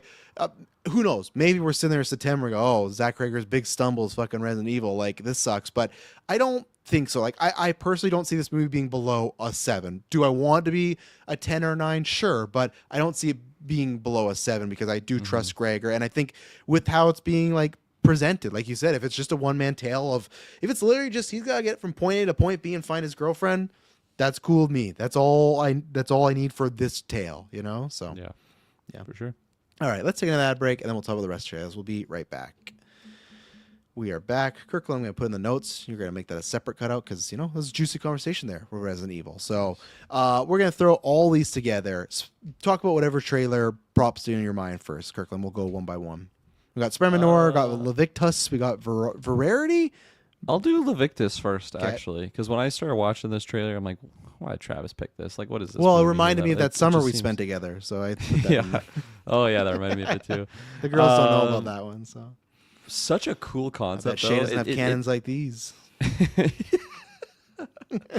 Oh man, Some I'm so deep glad. insider baseball on It this. is, If, but I'm if happy- anybody knows, yeah. I'm happy on a brand better we can talk about in the future because it looks like lots of stories bullshit. So it's like, yes, meme material, Nice. you know. But you That's know, it's an awesome. interesting place. But yeah, I put this just because I've heard. You saw the Laurel, right? Did you see the Sundance Laurel? I've heard a lot Hell of festival buzz from this one. So Yeah. Yeah. Really good trailer too, and it reminded me about like a bunch of different things. it I falls never for s- sure. It Follows was the first one that I Almost thought of. Yeah, almost the middle trailer feels like kind of a copy where I'm like, I hope they're careful with this. Not that I get sued. I just mean like, I hope it's not just It Falls, but with gay guys, you know, which is, that's fine. But it almost looked like a carbon copy of that. Like, oh, I keep seeing this thing. It looks like you and don't go by it. It's like, well. But I think it's like the main mechanics of what's happening with the monster is different enough where it wouldn't feel like It Follows. Because It follows the It monster, the following monster, whatever the fuck we call it. It takes the shape of anything really. Yes. So, but this one is very particular, especially that they like emphasize so much of like the one-on-one romance between the two characters, Yeah. and just that idea of like the one person that you love the most is just like it's either them or a monster. That's just so Yeah, Like, like, I'm are you getting chills fucking right them now or are you just thinking fucking the of it. monster? You know, like that's some messed up stuff. Like at one point when they just showed the grabs scene, your cock, just fucking rips it off. yeah, like at hits you one when you're point weakest. when they showed them and they were making it on the bus and it was all steamy, and I was like, okay, like is that the guy or is that the monster? You know, like Yeah. that's why I wonder. Like I feel like the monster might learn over time, right, to get better at adapting. I don't know. Definitely. So Yeah, because Yeah. there's a couple of scenes when like it looks like one of the characters is like just looking at them like they're like a prey or type situation, but like I would think if it's a monster, it would just attack them. So like definitely there's the psychological element to it, as well as there's like a bunch of shots of them like in church. So I'm sure there's going to be like a bunch of symbolism and imagery yeah, and stuff it's just definitely layered in this movie. it's definitely like a gay conversion allegory type of movie Yeah. when that priest is popping off and he's there with his fucking thing Yeah. and he's yelling at them and stuff. And it's a thing where because that's what sucks in our world. Because at one point I would have felt like, oh, maybe this topic's like a little older, but we just went through this year where there's certain states in America that like made it legal for conversion camp, right? It's like, for me, that's a fucked up thing. Like that's a weird thing where it's like we're gonna put somebody in a camp and they're gonna like get the gay out of them, right? So I think that's probably, I don't know if that's what, I know nothing about the director of the movie. I just know about the hype around the movie, but it feels like that's a conversation on that where this is coming up, and instead of people getting in the way of you being gay, it's them sending literal monsters after you that are so again though they're making the monster appear as the guy that he loves, so it's like making it seem like the thing you love is a man that's a monster, right? There's already in the trailer there's these allegories, so I hope the movie is I really like this trailer, and I hope it's as good as what the potential of it could be, and I'm hoping what this buzz will be a thing, but again, you know, buzz can always get you so far. This movie, again, for me, undertones this year, I heard a lot of buzz, and I went, okay, this was a fine movie, you know, so you never know. You never know. Yeah. Yeah. What's next? I'll go Verity here. Verity, That's right? That's how you say it? The Anne Hathaway one. Yeah. And yeah, I had never heard of this. You already mentioned it's a trailer. It's a book. Yeah, it's a trailer, and then it's a book. Yeah, by Colleen Hoover. She's popping everywhere. I think she did the Housemaid book. I think she's the whatever that Blake Lively lawsuit movie was. Oh, and then something about us or something like that. It ends with a, I don't know. Yeah, no, I think it's that. And then I think she did another one that reminders him. So she's the we're adapting her shit right now because she has a bunch of hit books. So right, so it makes sense. Yeah. So totally makes sense. Yeah, with all due respect, I am not a Dakota Johnson fan at all. Okay, that's fair. I was worried you're going to go the other way on that. I think everything I've seen. What's the other way? Not Anne Hathaway, because a lot of people don't like a lot of people really? Don't. Specifically women, I'd say. I think they feel like she's a little kind of. I hate saying this, but a little pretentious, a little, you know. Is that how kind Emily of feels? maybe, because I just remember Emily hated, and I didn't mind it at all. When she won her Oscar, she walks up on stage. This is her Oscar. When was this? Like a while ago? 2013, 14. Like she's had this reputation for a while from people, right? Okay. They give her Oscar, give her Oscar, and then Anne Hathaway whispers in the mic. She says, "It came true," and then she goes on to give her speech. A lot of people like took her like, "Hey," because I think a lot of people, and this is where I don't know if it's true or not. I think a lot of people feel like moments like that and stuff. Maybe she's not like a genuine person at times, but I can't make that call. But don't get me wrong, I get those feelings all the time, like I did for Jared Leto 10 years ago, and now I was fucking right about that. So sometimes you're right about how you feel about people. You go, you know what? Something's off about this guy. And then 10 years later, you're like, you know what? There was something off about this fucking guy. But that's why I wasn't sure. I feel like there's no way someone like that could be normal, though, right? 'Cause she was famous, like, what, 14, 15? Yeah, like, exactly. Super life. famous. Yeah. Super famous from that age and on. So it's always amazing when you hear the people that are normal. Like I mean, I was going to bring up a bad example, actually, because Macaulay Culkin seems normal now, but I know he went through a lot of shit. It took a while to get normal. Yeah, it took absolutely. A long time So to get he made it out. Yeah. I've always loved Anne Hathaway. I think me too. I don't know, grew up just fawning over her, I guess, and just loving the movies that she was in. What was the eye reaction? Fawning. It's like I said a bad word. What, I wasn't sure what type of fawning it was, but I get it now. I see. Okay. Yeah. So I always liked her in that sense. I feel like lately, though, like I haven't really seen something I've really loved that she's been in. I still haven't seen. What was it called? It was like a thriller that she was in recently, last year, perhaps. A thriller? It was like a pop movie or something. She's like a pop star. Oh my god. Oh no, that just came out 2 weeks ago. Mother Mary. Oh, was it? That just came out. Yeah, Mother Mary. Okay. Yeah, that just came out. You're fine. Okay. Never mind. We got it for like a week here, and then it went away. So, yeah. Yeah. So that was. I feel like my stock on Anne Hathaway has been lower as of late, even though I've liked her for a really long time. I thought she was fantastic in. Was it the Ocean's movie where she's like? Yeah, Ocean. It's the female Ocean's movie, right? Ocean's 8. Yeah. Yeah, I thought she was really good in that. I thought it's probably like the more recent movie that I've seen of her in. But yeah, for whatever reason, her stock's just lower for me right now. Not a Dakota Johnson fan either. So like as soon as the movie starts, Dakota Johnson, I'm like, what are we going? That's how this started. And then Anne Hathaway just fucking grabs Dakota Johnson and start just. Then Kirkland's in. He's like, yeah, 2 tickets, please. I don't think I don't think I'm in, but I'm just like, man, what a way to fucking market a movie. Like she just grabs her, smooches, and then they go in again, and then just bloody lips, and like it's gripping. It's like, what the fuck is this movie gonna be? It looked like a Psyche type trip though, especially when you have like Anne Hathaway doing that, and then she's in like the fucking chair, seemingly paralyzed or something, or some way, shape, or form, handicapped or whatever it is. So I'm curious, big time. But I think there's not enough meat on the bone for me to just be like, yeah, I'm sold on this. I really need to hear word of mouth on this, and I could really see this one being divisive at best, or just a lot of people don't like it at all and just really slips under the radar. But I don't know. I guess when it's based off a book, it has some source material that is hopefully gripping. What are you reading right now? Some Ratatouille stuff? Or what? I think I think it's like a fake made post. Oh man, there's multiple fake posters. Oh my god, is this actually the plot? People, oh my god, it is. So it's AI posters, but they gave me not the whole twist, but some of it. Oh, okay, so people skip that. You don't want to know anything about this. All the fake posters are of Dakota Johnson with a pregnant belly.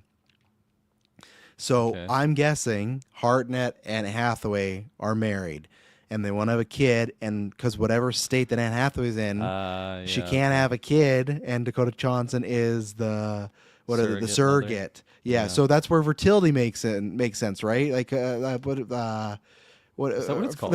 Or no, it's not fertility, but what is it called? Verity. But don't you think that's probably some spin on like what did I just say? Okay. Fertility. Yeah, like a fertility clinic. Is that word maybe not in the same realm? Like, I don't know. But yeah, so now I've been semi-sweat. That's interesting quality now. Of state. So the definition of verity is the quality or state of being true or real. Okay, so I'm wrong about that. But either way, this I think this is a great date. It's October 2nd, so I think this is a perfect type of people that want to see a scare movie, but they don't want to see the Resident Evils, right? They don't want to see Clayface. They want to have like more of a mainstream, right? Like how I describe 50 Shades of the Grey. That's not a movie that fucks. That's a movie that fucks for the GA, right? But you know what I do enjoy? I love thrillers. I'll just say I like thrillers, and I like sexual movies. I like sexual thrillers. And that there's a one moment, Kirkland, in this trailer where Dakota Johnson she's at the staircase and she sees some bite marks on the stairs and she's like rubbing it. And about 30 seconds later, we get a shot. I don't know if it's of her or Anne Hathaway, but someone's getting fucked while their mouth is on that staircase. That shot sold me, man. I was in. I was like, okay, what's going on the staircase? I was like, I don't know if this is a theater watch for me. It's definitely need to see reviews. And obviously we got always lots going on, right? So I got to pick and choose the movies I do see. But this has my intrigue. It's funny because Dakota Johnson, I always felt like meh about. I do think there's some work of hers that might maybe turn you around. Cha-Cha Real Smooth is one that I suppose was a big fan actually, yes, that's the best thing I've seen her in. Right, actually, yes. I think she's getting better. I think she's finding her way. I think she was actually good in the that Materialist movie that she did with Pedro and Chris Evans last year. I think the movie wasn't strong, but I think she's finding her way as an actress. And Hathaway, I've always been a fan. I've talked about this many times, but Josh Hartnett, that's how I was when he was younger. I had nothing against him personally. I just didn't really enjoy him as an actor. I thought he was very wooden and didn't have it. But between Oppenheimer and then, God, what was the concert movie? It was not Escape, but what the hell was it called? Oh, yeah. Trap? It was Trap. Yeah. The movie is fine, but he's great in that. So this fucking thing where like, and what a double way to open up this trailer. His wife is comatose asleep over there. He's just watching TV. Dakota Johnson's going to come fuck him like 5 feet away from his wife. Bold move, unless she's in a sedated coma. Bold move. So one, you start off like, okay, what's going on here? That's the sexual part. And then the thriller part, yeah. She's kissing Hartnett. She pulls off. It's just Anne Hathaway. She's biting her, smiling. I'm like, okay, this definitely feels like it could be a movie that has a great trailer, and the movie's just fine. But I'm hoping, like Resident Evil, if it could be like this trailer, this could be like a low-key sleeper movie of the year. And I've also not seen anything of Colleen Hoover, so I don't know again if it's a good trailer. I have not seen It Ends With Us. I've not seen The Housemaid. I haven't seen any of that type of stuff yet, right? So I wouldn't be like, oh, I'm a fan of this work so far. So this might be my first. Like with Sydney Sweeney? Yeah, I'm pretty sure seen that's a that Colleen movie? Hoover. No, I meant to, but me and Emily wanted to watch together, and then I just never got her. Oh, sure maybe. you saw it. Oh no, it's not. I'm wrong. It's not Colleen Hoover. Hang on, Colleen Hoover. What are some books she's written? So Sorry ends to the with person that us. wrote that. And also, it starts with us. It starts with us. Oh, right, because that's why they're fighting the sequels for the book. Oh, that's the other movie she did was The Regretting You, where the two people die in the car accident, and they find out they were like a husband loses a wife and a wife loses a husband. They find out they were cheating on it, like they were cheaters in the accident, and they're like related. I'll give her that. Colleen Hoover, she's got some good some good hooks going on with her books and stuff. I don't know what that means for the projects, but. Man. I'm gonna see this movie regardless. It's just a question of how quickly or in the theaters. That'll be review wise. So Verity, Mm-hmm. the name of the book, is actually Anne Hathaway's character's name. Oh fuck. And careful what you Google, because I think I just spoiled myself for like the whole movie. Good thing for you, you'll forget about it. I don't forget about that shit, but yeah, okay. I'm done Googling. I'm done. No more Yeah. Verity. Let's move on to a different trailer. Okay. Leave Clayface and Evil Dead Burn at the end because I talked about those already, so you can just give your Okay. quick thoughts in a row. I'll So. go. This is probably a quick one. Well, yeah, a couple quick ones here. Mm-hmm. House of Dragon looked fantastic. Yeah. I forgot Ewan Mitchell was the fucking king, man. I was like, oh, right. This is going to get good. Yeah, Yeah. totally. So did 'Cause I. Actually. Viserys is all like two-faced up now, so. Yeah. No, I'm jazzed. I love that show. It's gonna be top quality. I'm excited to get these actors back. Yeah, I'm all in on that one.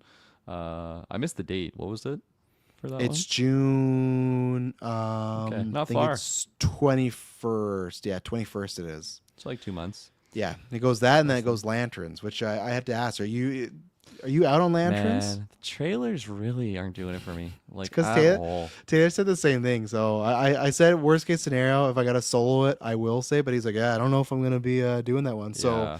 Jimmy Guns, you gotta pick up that marketing, man. You're losing people on this fucking show. But I will, even if it's Travis told you, I will put up the solos. But yeah, so there you go. We got House Dragon coming on up. ya. So You're yeah, a good lad. I try. And and then then- I can't wait for that plot of him trying to kill his brother to like get the crown back, like little Viserys for Ewan Oh, Mitchell. He's yeah. like, oh, even if I die trying, it's like that's gonna be tons of fun. So, Yeah. No, absolutely. There's gonna be drama and good stuff in there. yeah. And then One Night Only. It was like okay when it was going on. I And put it then in there saw also it- because the interesting plot. You know, Yeah. The why'd you laugh? You don't think it's an interesting plot line? You can only have sex with one night of the year if you're not married. I think there's that. That's a fun. Is that actually what it was? Because I think Yes. I missed that. Okay. So they didn't get I thought they into were it, just but- like calling it like Valentine's Day or something. No. Yeah, That is the okay, plot that okay. it's legally you're not allowed to have unless you're married. You can only have sex one day a year, and this is the day of the year. For single people. Yeah, so that's why it's called One Night What Only. a That's why I put this fucking- trailer, and I wasn't just throwing That's some when you have romantic Morpheus, comedy. in Let there. us fuck. Yeah, I was just throwing in That's this so random funny. rom-com trailer. There's a reason for it, you know. That's so funny because I was curious why you were word of the night, the big C word, curious. But yeah, I was just wondering why you threw that in there. Mm-hmm. Same maker as Anyone But You. Is that what I saw? Yeah, and the Easy one with A. Glenn So Powell anyone and- but you Wait. didn't sell me, but Which is it's funny because yeah, that's like this kind of reminded me of that type of rom com. I'm a lot more interested in this one than we that go. one. I think I was excited for Anyone But You at the time. I just ended up not really loving that movie. It just fell a little flat for me. But I like both of these individuals. Monica Barbaro, I think is her name from Top Gun. right, yes, that's and where you know Mr. from. Dua Lipa's husband now. Yeah, Callum Can't remember Turner. his name. I think this looks great. I definitely want to watch it. I don't know if it'll be a theater watch, but I think, yeah, I think I'd watch it with Shay. It seems like a good enough time. That's so funny. I completely missed that whole plot point. It's 'Cause pretty I remember him minor saying in this that. I remember trailer, them all yeah. getting on around him, but then it just goes to like, I don't want to go out. His mom's trying to get him out of the house. I'm like, oh yeah, it's just like Valentine's Day or something like that. I was Yeah. I'm making my sorry. own movie out of it. You only have sex one time a year, and his mom's telling him to go out. It's like, all right, what's going on with this character? You know, maybe he had a bad experience one year, but yeah, I definitely, I don't think this would be a theater watch, but yeah, from what I've seen from Maria, I like her a lot so far. I think she has the potential to be like a future kind of Hollywood it girl. So we'll see. Callum Turner, I hope this turns me around on him. This guy has to have some charisma because he's dating Dua Lipa. It can't just because maybe it's just because he's a good looking guy, but he has to have something. I just have yet to see it yet in the projects that I have watched him. I don't think he's necessarily bad. He just hasn't struck me as too interesting. He does look somewhat charismatic and interesting in this. So I'm kind of hoping I can get on board, because like when I see people say, "Oh, he should be Bond," I go, "No, absolutely not." Like that's like, this guy's not what I would picture as far as that type of charisma. So we'll see. Yeah, I'm interested, but again, a lot of people loved and overhyped Anyone But You, and I didn't enjoy that as much as those people. So if it's kind of that same realm where people are just loving it, but I see it and I go, "Oh, this is just kind of a fine 6 out of 10 movie," I hope not, because this looks like it could be tons of fun. So I'm interested to follow along. But again, fun plot line as far as, okay, Yeah. sex once a year, what you gonna do? So that gives us some potential good setups and scenes. So What you get? There, like in this universe, there has to be just like crazy orgy parties or something. Right? That are absolutely, just hosted. yes. Like you said, Matrix, like that. Yeah, like that's. I feel like it'd be like the same level as like The Purge. Like people go that hard for this one day of sex. But okay, and then I guess the last one to talk about here is Resident Evil. Oh, okay. Go back to you and pull it up. Spider-Noir. Spider-Noir. That's what it was. I read it all in one sentence. Yeah, I'm excited for this. I thought this was a pretty damn good looking trailer. I think there was only like one shot. I don't know. His like buddies talking to him, and it was just like, yeeks. Like this is black and white green screen all over the place. There's a couple.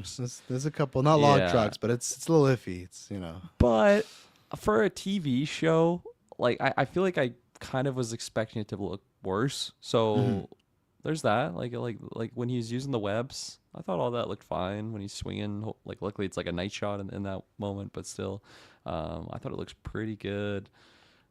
I'm hoping this is. I feel like this is more serious than I was expecting, but I'm totally down. I like Nick Cage enough, and obviously, I mean, it's no surprise I was going to be there. It's a Spider-Man project. Just interested in seeing. Are you though? Because I laid out the plan for the review, and I heard crickets in the Discord. So is it like a weird release model or something? Is that what it is? I It's haven't like a binge. I haven't uploaded this in my memes yet, but like. Why didn't you answer me? Why didn't you answer me? Did you watch that clip yet? I sent you of the fucking show that I'm watching. Widow's Bay. Yeah. Okay. With what's his name? You don't know his name. You know this man from nothing. French name. It's a French Matthew name. Reese is a French name. Oh, never mind then. I think I'm thinking about Interview with a Vampire character. Oh, that's Lestat. The one, the meme of the guy looking back. Have you seen? I sent you the video because I said this When was did you send it to me private? No, Just in me? the GV3. I'm gonna send. You sent a lot of links. I don't click a lot of links. I have bad service at Nope, work. you're lying. You're lying. I sent. It was a No. video that I screen record, or I didn't even screen record. I recorded off my TV. I'm gonna bring it up as a quick cut to in the what we've been watching section. Why people should watch Widow's Bay? People, please, if you have any interest, don't watch the clip. But if you do this, or if you're on the fence, this will sell you. Oh, I gotta find. Fuck. Taylor dropped too many of those CO memes. You guys, okay? Everyone knows the CO meme I'm talking about. I dropped the article and the Cannons meme on these boys yesterday. 0 reactions, and I said, "You guys gotta get on top of this." I dropped the article again, and then Taylor's like, "Look at all." He's sending all the memes I saw last night. He's like, come on, man. Like, but I will find it in a second. But what were we talking about? Oh, Spider-Noir. Yeah, it comes out as a binge model. So it's 27th on. It's 27th April, so that's the same day as Bond. The game comes out, Can't but be that was 3 days ago, 27th of April. no, sorry, May. But it's coming on MGM Plus the 25th. So I said there will be ways we'll be able to watch it. And it's 8 episodes. All of them are about Right. 40 minutes. We would have Monday, Tuesday, Wednesday to watch it. We would watch it, review it, and then Bond is out. You won't be playing Bond Wednesday night, but you'd have the first Thursday 3 to start playing Bond, etc. So I laid out this whole plan. I said, I'm doing it. Taylor gave a yes/no answer. Made no sense. He gave me a thumbs up, and then he dropped the Sildor no. So I have no idea what that fucking means. I'm just lost. But so we would have 3 days to review 8 episodes that are 40 minutes. Yeah, I think that's achievable. Where the fuck is this link? Oh, I found it finally. By the way, that person that Taylor showed that like had questions about the kid, he said we should no longer use that person's name anymore on air. So I said, okay, well we'll just go back to we know who it is. But okay, this is a sell everybody on Widow's fucking Bay. Okay, watch this fucking clip right here. This is good shit. Howdy, neighbor. Hang on, I go back. Howdy, neighbor. Why didn't you answer me? It's a horror show. Need some help in there? What? No! No! No, don't come in! I'm coming out! Don't come in! Don't come!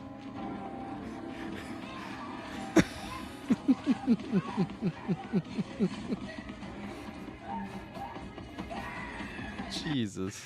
Oh yeah, man. That's a good scene. Yeah, Widow. It's still playing my thing. Widow's. It's this show where he's a mayor. It's on Apple Plus. They just dropped 2 episodes a week. It's Matthew Reese. He's one of my favorite actors that people don't really know. He's a mayor, and what he's trying to do is the town is known for being haunted. So he's got like a New York Times writer, and he's trying to show that the place isn't haunted and tourists should come because it's dying. So what he does in this second episode, the people that live there keep telling tourists like, "Oh, don't go to that bed and breakfast. It's fucking haunted." Like, they list off all this stuff, and he's like, "You gotta stop telling people this. No one's gonna rent there." And they go, "No, we're not gonna." And he makes a deal. He's like, "Okay, what if I spend one night in there, and if I come out fine, you guys gotta stop talking shit." And they go, "Oh, okay, we'll do that." And then he does that, and it's such a good setup because, like, again, skip ahead a little bit. That guy he's been talking to, the Warner or whatever, he's staying in another room. Of course, he's a fucking ghost. He's not there. But Matthew Reese has no idea.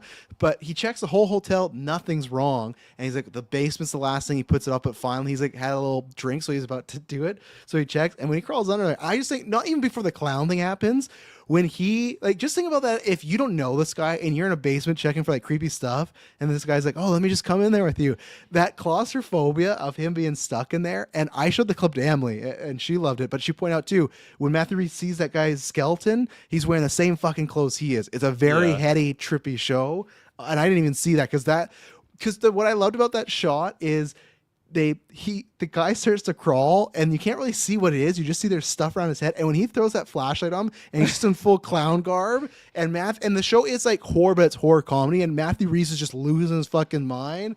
Oh my God. I'm so locked in the show.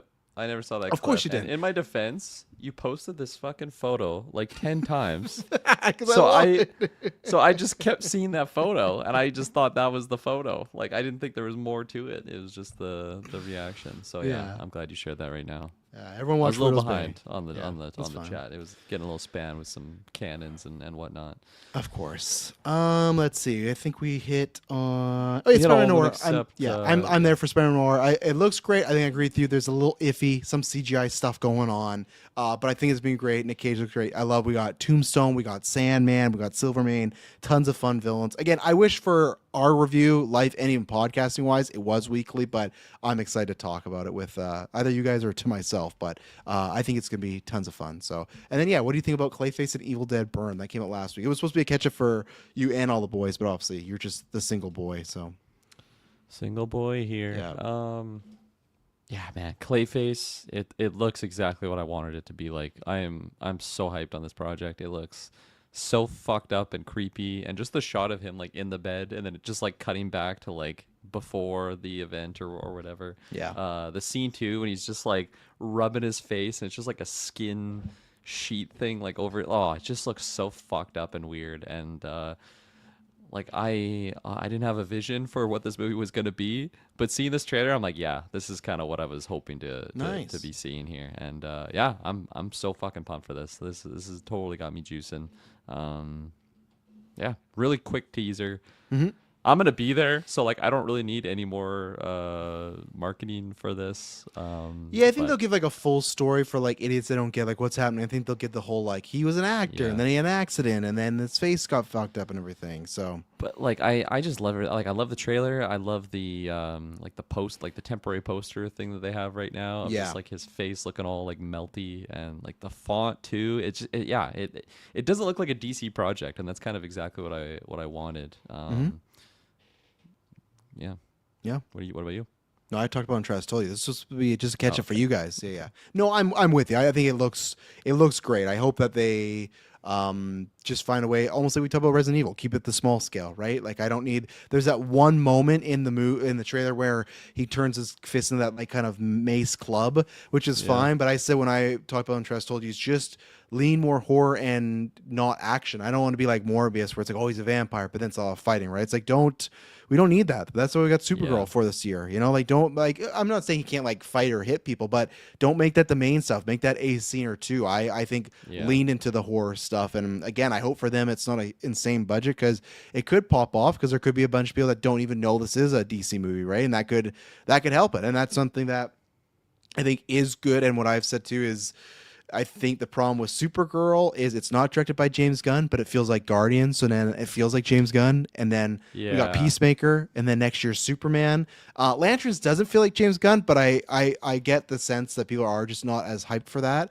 But this looks like it's okay. It's in the same universe as Superman, but it does look completely different, which Gunn said he wanted to do with this universe. So that does not look like where MCU has, a very similar palette, but they try to differentiate, but you can feel them in the same universe. Superman and Clayface, very distinctively different. So I think that's a good thing for them. So for sure. Yeah. I mean, I don't believe it'll ever get to the same level, but it's almost like what the Joker was with Joaquin, where that's a DC project, but it's so different than like the classic Men in Tights type movie with your superhero. And Evil Dead Burn. And Evil Dead Burn. Coming out just a couple months in July, so. I am just like peaking on this franchise right now. I love this new era of Evil Dead. It's so fantastic and creepy, and I thought this was a really fun trailer also. A lot of like just chaos going on and just creepy unfortunate events for the people around this lady. And I liked how like I was expecting one of like the what do they even call it, the Deadites, like to see our lady here crawling away, but it didn't. And just like the fact that it didn't almost makes it creepier, because they're taking like that one guy like out into a room or something, and it's just, man, it's like, how the fuck do you get out of this situation? I'd rather be Austin Abrams in the sewers with the fucking the Stellan Skarsgård Baron from Dune than in this situation in this house. I think it just looks well, so you haven't fucked seen up. what that Baron guy can do though yet, right? So that's the tough thing. Very true. Like No, we very true. don't know if he gets up, or what if he splits into two and he's run at you. It's tough, Yeah, and like it's a teaser trailer, so not a lot going on. But I thought it was good at just capturing the essence of what I imagine this movie's gonna be. The little like subtitle thing was like, "There's no escape" or something or rather. It wouldn't be happening all in this one house, hey? This movie.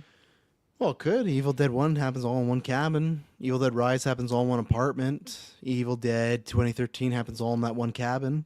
I guess Evil so. Dead Evil Dead 2 Rise happens felt all way in that bigger cabin. though, because it is like a whole building. And Yeah. the ending sequence in the parkade I feels think like there's a totally different venue. chance, but it could be like a bigger sort of building or whatnot. Because we've heard it's supposed to be like the biggest Evil Dead yet, which can be, that could be a good thing. Yeah. Could be a questionable thing. So True. It looked like a lot of Deadites compared to what we've seen in the past, right? Like it seemed like there's quite a few in there. Yeah, you're right. It is still a lot of question marks, I guess. But for initial reactions, I liked it. good. All right, let's take an ad break and we'll be right back. And we're back. Okay, so I'm gonna punt some other news, like the Nintendo Slate one. That can be a full topic, so we're gonna wait. And Dexter, there's not too much to add there. There's some characters there. We're just gonna do these last two movie news, what we've been watching, and then there is a Patreon question that Mike, he asked me when Travis told you he wanted to ask the rest of you boys. It's again only one boy, so I'll ask Kirkland, and then when we have the other boys, Mike, I will ask them as well. Hopefully it goes in time. But what are your quick thoughts on a Battlefield movie directed by Christopher McQuarrie of Mission Impossible fame, who did the last one since, God, when did he start? I think it was Rogue Nation. And Michael B. Jordan is producing, possibly starring.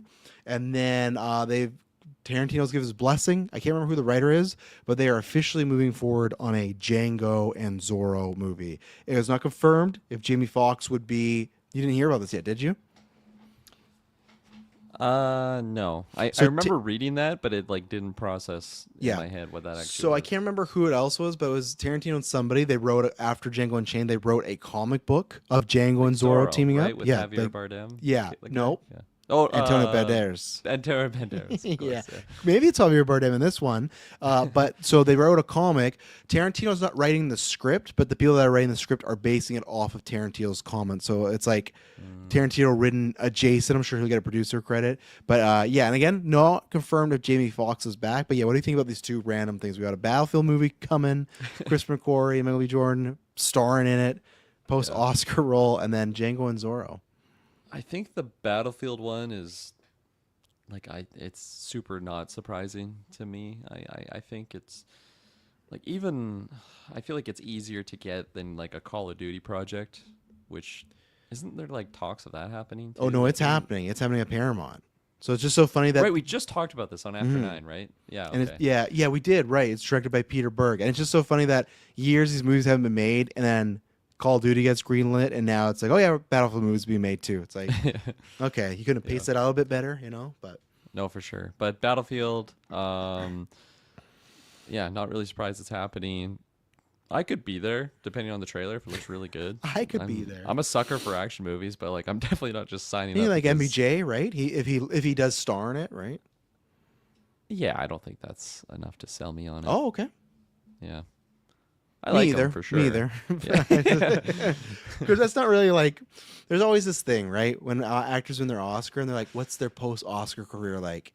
Man, I don't know about Michael V. Like I am curious because he's directing Thomas Crown Affair. I think they go any other way because it's like a spy. Did you watch back in the day the Pierce one? And that's a remake of a original. He's like a No, what's the title again? Thomas Crown Affair. It's like he's like a jewel thief, and it's like a kind of sexy, fun thriller with like a female lead. He's directing that with Andrea Drona, so you got that going on. And then he's got Miami Vice, which I think could go either way. I'm very excited for him and Austin Butler, but I don't think that's a guarantee. And then this, like I don't know, man. Maybe he's just getting a great paycheck. Maybe it's like that Anthony Mackie Saudi Arabia movie, and that's it. Christopher, Oh my god, I just saw that. What was that called? it's like the Desert Warrior or something. It made like $438,000 on a someone $150 broke million it down. budget. It was like $400 and something a theater is what Yeah. it made. yeah. I Okay. hope that Saudi check was good, Anthony Mackie. But so That's Michael my B. cap right there. Yeah, they saw that and they're like, "We're giving the shield back to Chris Evans. We're giving it back, man. You didn't withhold us." But so like B. Jordan, I don't love that for him, and the McQuarrie is tough, right? Because for me, it's like. It's great for Call of Duty or Battlefield because I feel like he's a better director that a Battlefield movie should ever get, like with some of those Mission Impossible movies. But at the same time, and I said this in the Discord, it feels a little bit like director jail of those last two Mission Impossible movies where I'll just be nice and say divisive, and it feels like, yeah, you can do you can do Battlefield for sure. Like it feels like if those movies killed, he got in something original maybe and something big budget, but now it's like he has to like earn his way back and like go make that Battlefield movie good and we'll talk, you know? I think like when I think of a Battlefield movie, You think of Mission Impossible? I'm not expecting any plot at all. So like That's the what I fact mean, the and last those two movies are Mission so Impossible plotty. movies- Oh, the last two Mission Impossibles, you mean? Well, all of them are plotty. They're all about twists and turns and the entity. Like there's so Yeah, many but, convoluted like, things, you know? There are also a lot of action in there. Yeah, and of I course, think if Battlefield just lays 80% action, 20% plot. Like, I could be sold there. A guilty pleasure movie for me is Battle Los Angeles. I know Taylor loves that that movie. I have do. you ever seen this one? I did It's when like I an alien saw it. invasion movie. Yeah, oh yeah, Aaron You Eckhart. got- yeah. I was hyped after Dark Knight, and I loved it in the theater. I'm hoping one day it pops up for us to talk about because I've never seen it since. It just has good memories in my mind, but I guarantee if we watched it, we'd be like, "What the fuck is this?" Probably. Do we but still got that one? Oh yeah, we still got that. What the fuck is this piece of shit? That's I what like worry. I edited that and I like got the volume. We better not delete that video ever. I'm proud of that one. course. The Joe Pesci. But yeah, I feel like this should be an easy movie, and that's Yeah. totally me being armchair quarterback. Easy 6 out of 10. Easy 6 Yeah. out of 10 that you can make As people long as the action enjoy. looks good, and I trust Yeah. McQuarrie to do that. The Mission Impossible movies, the action was never yeah. a problem in those movies. They were Submarine Sheen? phenomenal. You know, The submarine machine, yeah, get a submarine in Battlefield. Michael B. And Jordan. then Michael B. Django oh, yeah, and Zorro he's- was the other thing you were going to, I think. Django Yeah. Zorro. Zorro is such a blind spot to me. I feel like I might have seen like the Mask of Zorro, which is like a follow up. Like it's not like the Zorro movies, right? It's like it's like after he retired or something like that. Or am I'm testing your Zorro knowledge right now? Which is not great. I thought the first one. Okay, I think Anthony Hopkins plays Zorro, and he retires and he trains a new Zorro who is Antonio Banderas. That's what I think is the plot of that movie. It's been a minute for me as well too. Okay. Yeah. I didn't even know that. I didn't know Anthony Hopkins was the original and then passed it down, which is just funny to me because I feel like Banderas and Anthony Hopkins are very different nationalities and ethnicities. But yeah, I wonder in that movie, do you think, is it just he's a white Zorro, or do you think Anthony Hopkins is playing a Hispanic? He's got a Hispanic accent and everything. Like, have you seen the movie where Defoe played someone of a Hispanic race? I don't think so. No. I will find. Oh yeah, I found it. Fuck. Like again, fuck. Just this image here of like there's sometimes was the Defoe one like 90s. This is in Robert Rodriguez movie. Let's see. Once Upon a Time in Mexico. No. Oh yeah, wait till you get this one coming up right here. Yeah, that's him playing a Hispanic character. So I mean. If I never what do you heard mean? him What do you or mean? seen him Don't in do anything this. else, and he was playing a that's me saving you from being canceled right there. I'm trying to stop. And what the fuck are you talking about, man? It's hard to look at this though and not just like think of Goblin's voice. Oh my god. That's a glider. So this is like him in the boardroom when they're fucking firing him. Yeah. He's like, you can't get rid of me. Yeah, You know how much I sacrificed. This let's Hispanic see. accent. Was Anthony Hopkins Mexican or And sorry, what was that movie called? That was Once Upon a Time in Mexico. Spanish in Zorro. Let's see if he was. Mexico. I feel like I've seen that movie. You probably Who else have. is in that one? Oh no. Oh, he did. No, He did do his no, Hispanic character. no. I was worried. He plays a character named Don Diego de la Vega. But he is Welsh, not Spanish. That sure sounds like a Spanish name. But yeah, he is Don Diego del la Vega. So, But he's Welsh. Okay. yeah, but he's Welsh. Django, I Zorro. mean, So, do you yeah. even want more Django without QT directing and writing? And would you even want more Django if it's not Jamie Foxx? Because to me, that's it. When you said Michael B. Jordan's not a deal breaker, if they say, "Oh, we talked to Jamie, we just couldn't figure it out," I'm kind of out. I need Jamie, even without QT, which is iffy. I need Jamie Foxx to be confirmed for this movie for me to be I'm care with about it you. all. I'm with you on that. I think the only thing you could do other than that is like an animated adventure Yes. with Django. I think also, I mean, I don't really know anything about Zorro, so maybe it is like it's there's no way it's as like campy and wild as It's campy. Django is. No, it's campy. I don't think it's as wild and bloody, but it's definitely campy. Okay. And it's probably more genuine campy, the way that Tarantino was kind of trying to make it over the top. Yeah. But this is more because like Zorro was like a cartoon, like not but like an old black and white movie. Like there is some camp to Zorro, so that could Yeah. work. The rated R-ness, I don't know, but you can easily just bump Zorro up because I don't know. Maybe there's Yeah. someone being mad like you made Zorro fucking rated R, but like they'll Yeah. be okay. I think like best case scenario, the QT and Django pairing. Wait, sorry, the QT and Jamie Foxx pairing with the character and Zorro, like that isn't even like an automatic sell for me. And then you take QT out of it, okay, a little bit harder to sell. yeah, And yeah. you take Jamie Foxx out of it, like no, What no are you bueno. selling me? I don't want this. That's one of those like B&B breakfasts where you look at the first like this looks nice and you get there and you're I just did it, but What the fuck is this piece of shit? that would be that Yeah. movie, like that'd Absolutely. be a tough sell. So Yeah, so I would need to see more, I think, before I is Zorro like, are people itching for Zorro these days? I don't think so. But they could be. But this is a good time you could reinvent it, though, right? So that's where if you make it rated R, really wild. Like if you do give it more the Django side, I think you Yeah. can reinvent it. But again, Cast though, Willem Dafoe as some As Hispanic Zorro, character, as as his Zorro. little, as his counterpart. yeah. And that's the thing because I don't think you get Antonio Banderas. I think they go for someone new, and that would be key as well. But yeah, I need to wait to see if Jamie Foxx actually attached, and then I'm down to see some Django adventures. But I don't know. You know, I'd be interested in if Jamie Foxx wants to do it without QT. Also, I don't know. that's true too. Yeah, that's a tough pill to swallow. Yeah. All right, I'm going to give you this question, then I'm going to hit you with what you've been watching, and we can quickly go through that. But Mike asked me, and Travis told you, so I'm going to ask you. He says, "How about a game of Box Office God?" Now, get ready for this, Kirkland. This is going to be a doozy for you.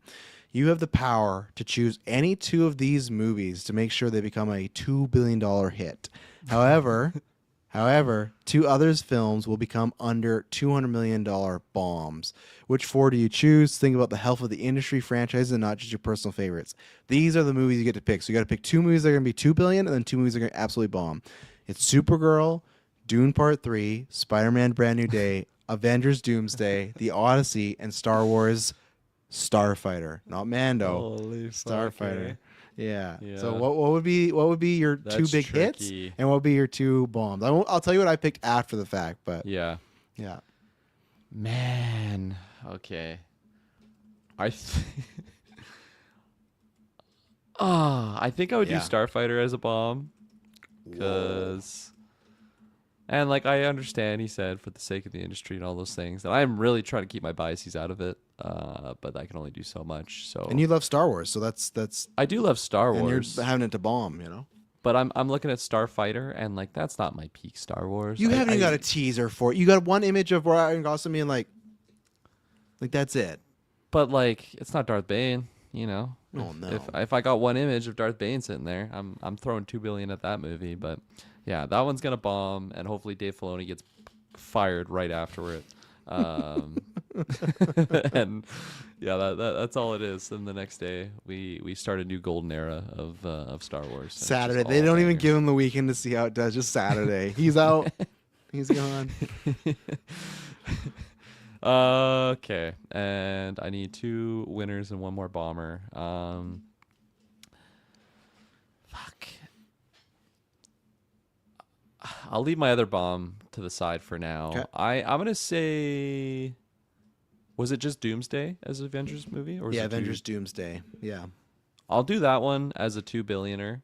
Oh, okay. Just to be like, holy fuck, they really did it. They really pulled off. That doesn't mean it's good though.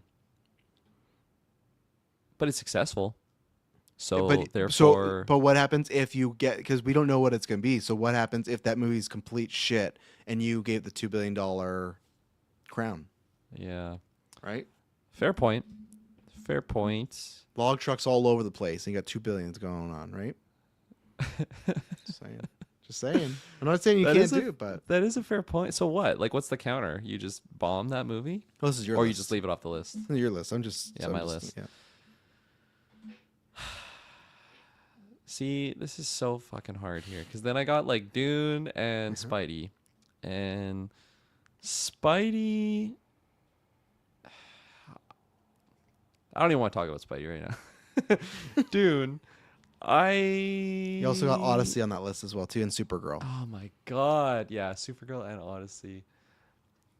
So there's pretty much Fuck, two man, movies. this is actually so hard.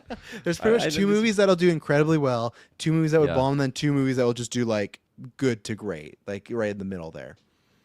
Oh, okay. I thought it was Because there's just two 6. won't be listed. Yeah, I thought it Well, was. yeah, just it like won't be, those but I just would wouldn't just be assume they included. they But just you're do right. what they do, right? You don't They you did don't the neutral mingle with zone. them. Yeah. Okay.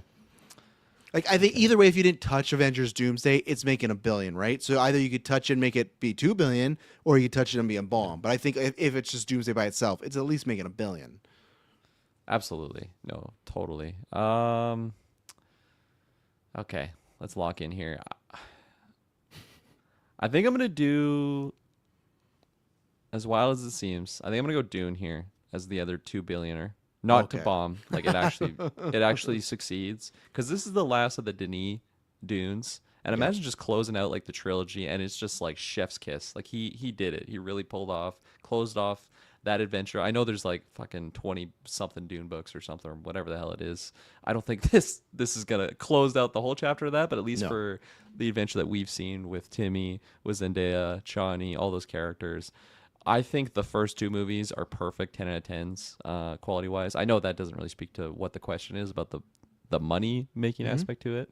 But still, you want to be rewarded for that quality, right? Absolutely. And Yeah. just the idea of like it, I guess it's not an original movie because it's pulling off. I think it's more original than the rest of these, other than like Odyssey. Yeah, and like you know, a so. sci-fi movie adventure that's making $2 billion that isn't a Star Wars project or like I don't know. It's not even in the same realm, but something like Star Trek, where it's like a name that people know about, and that's like the sci-fi that kind of started the whole movie side of it or TV side of those sci-fi adventures. Like this is the new era of sci-fi, and people fucking love it. They're throwing $2 billion at it. I would love that story. So I'm also a big Denis fan coming off of Passengers and all these other movies I've been watching. April, I could be. I don't think I'm wrong about this. Trez told you. I'm pretty sure April and Mike both picked Dune to be the bomb because their argument was it's the last of the trilogy. So they're not. He's not making any more. I did not select that because I didn't want that on Denis.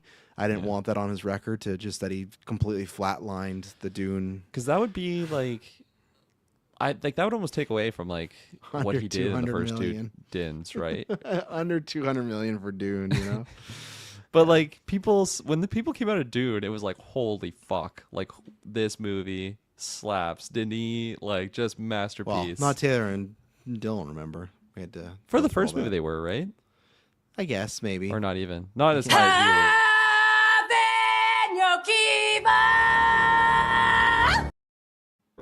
Got you good with that one. So loud, so fucking loud.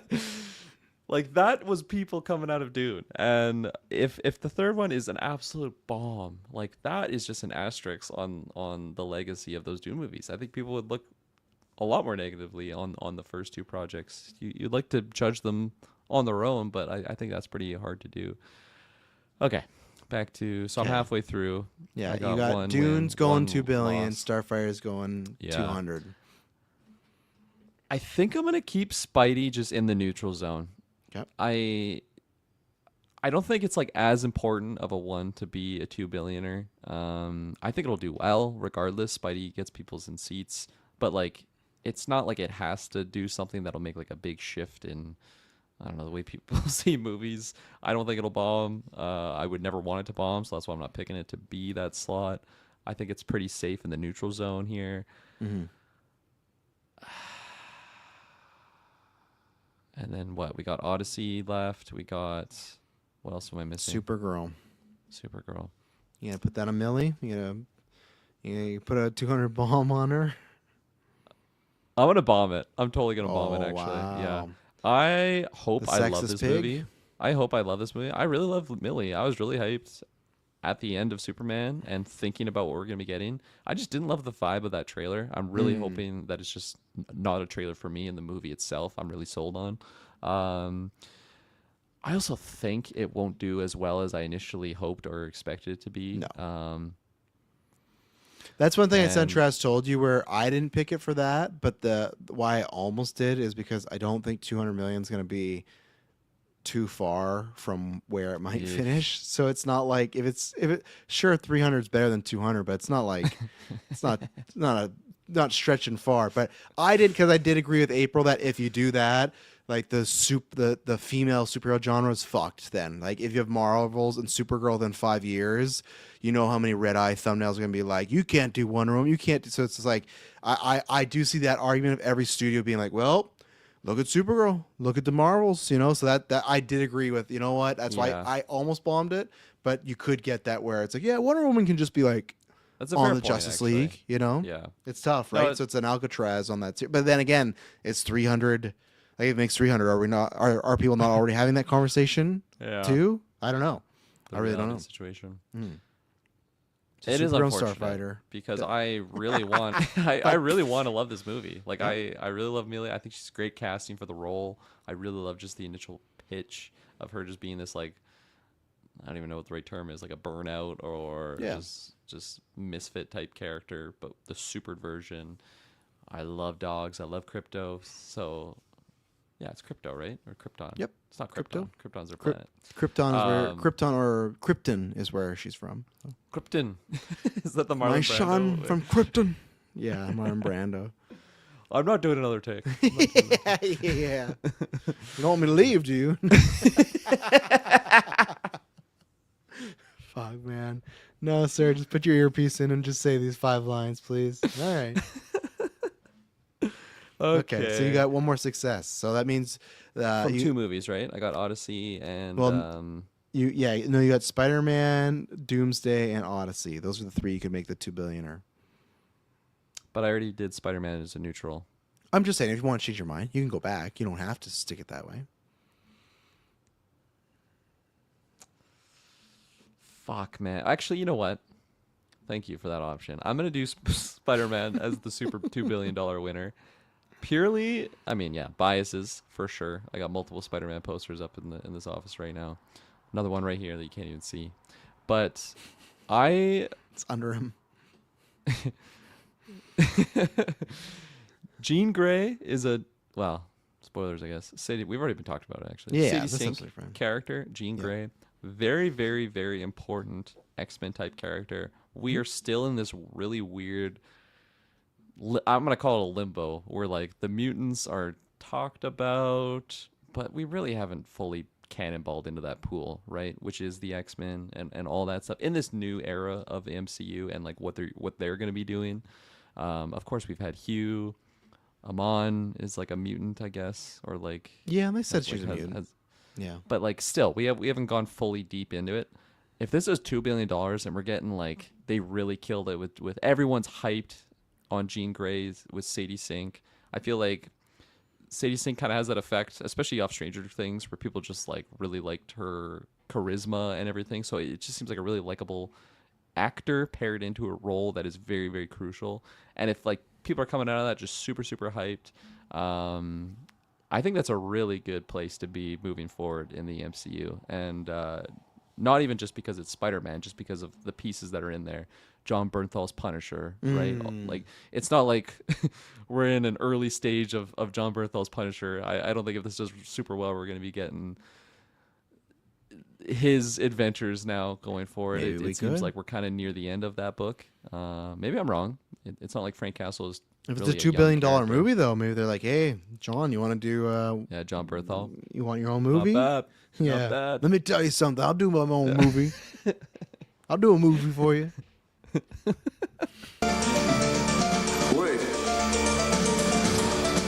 Come here. No. We got that. Wait. Come here. I've got something to say.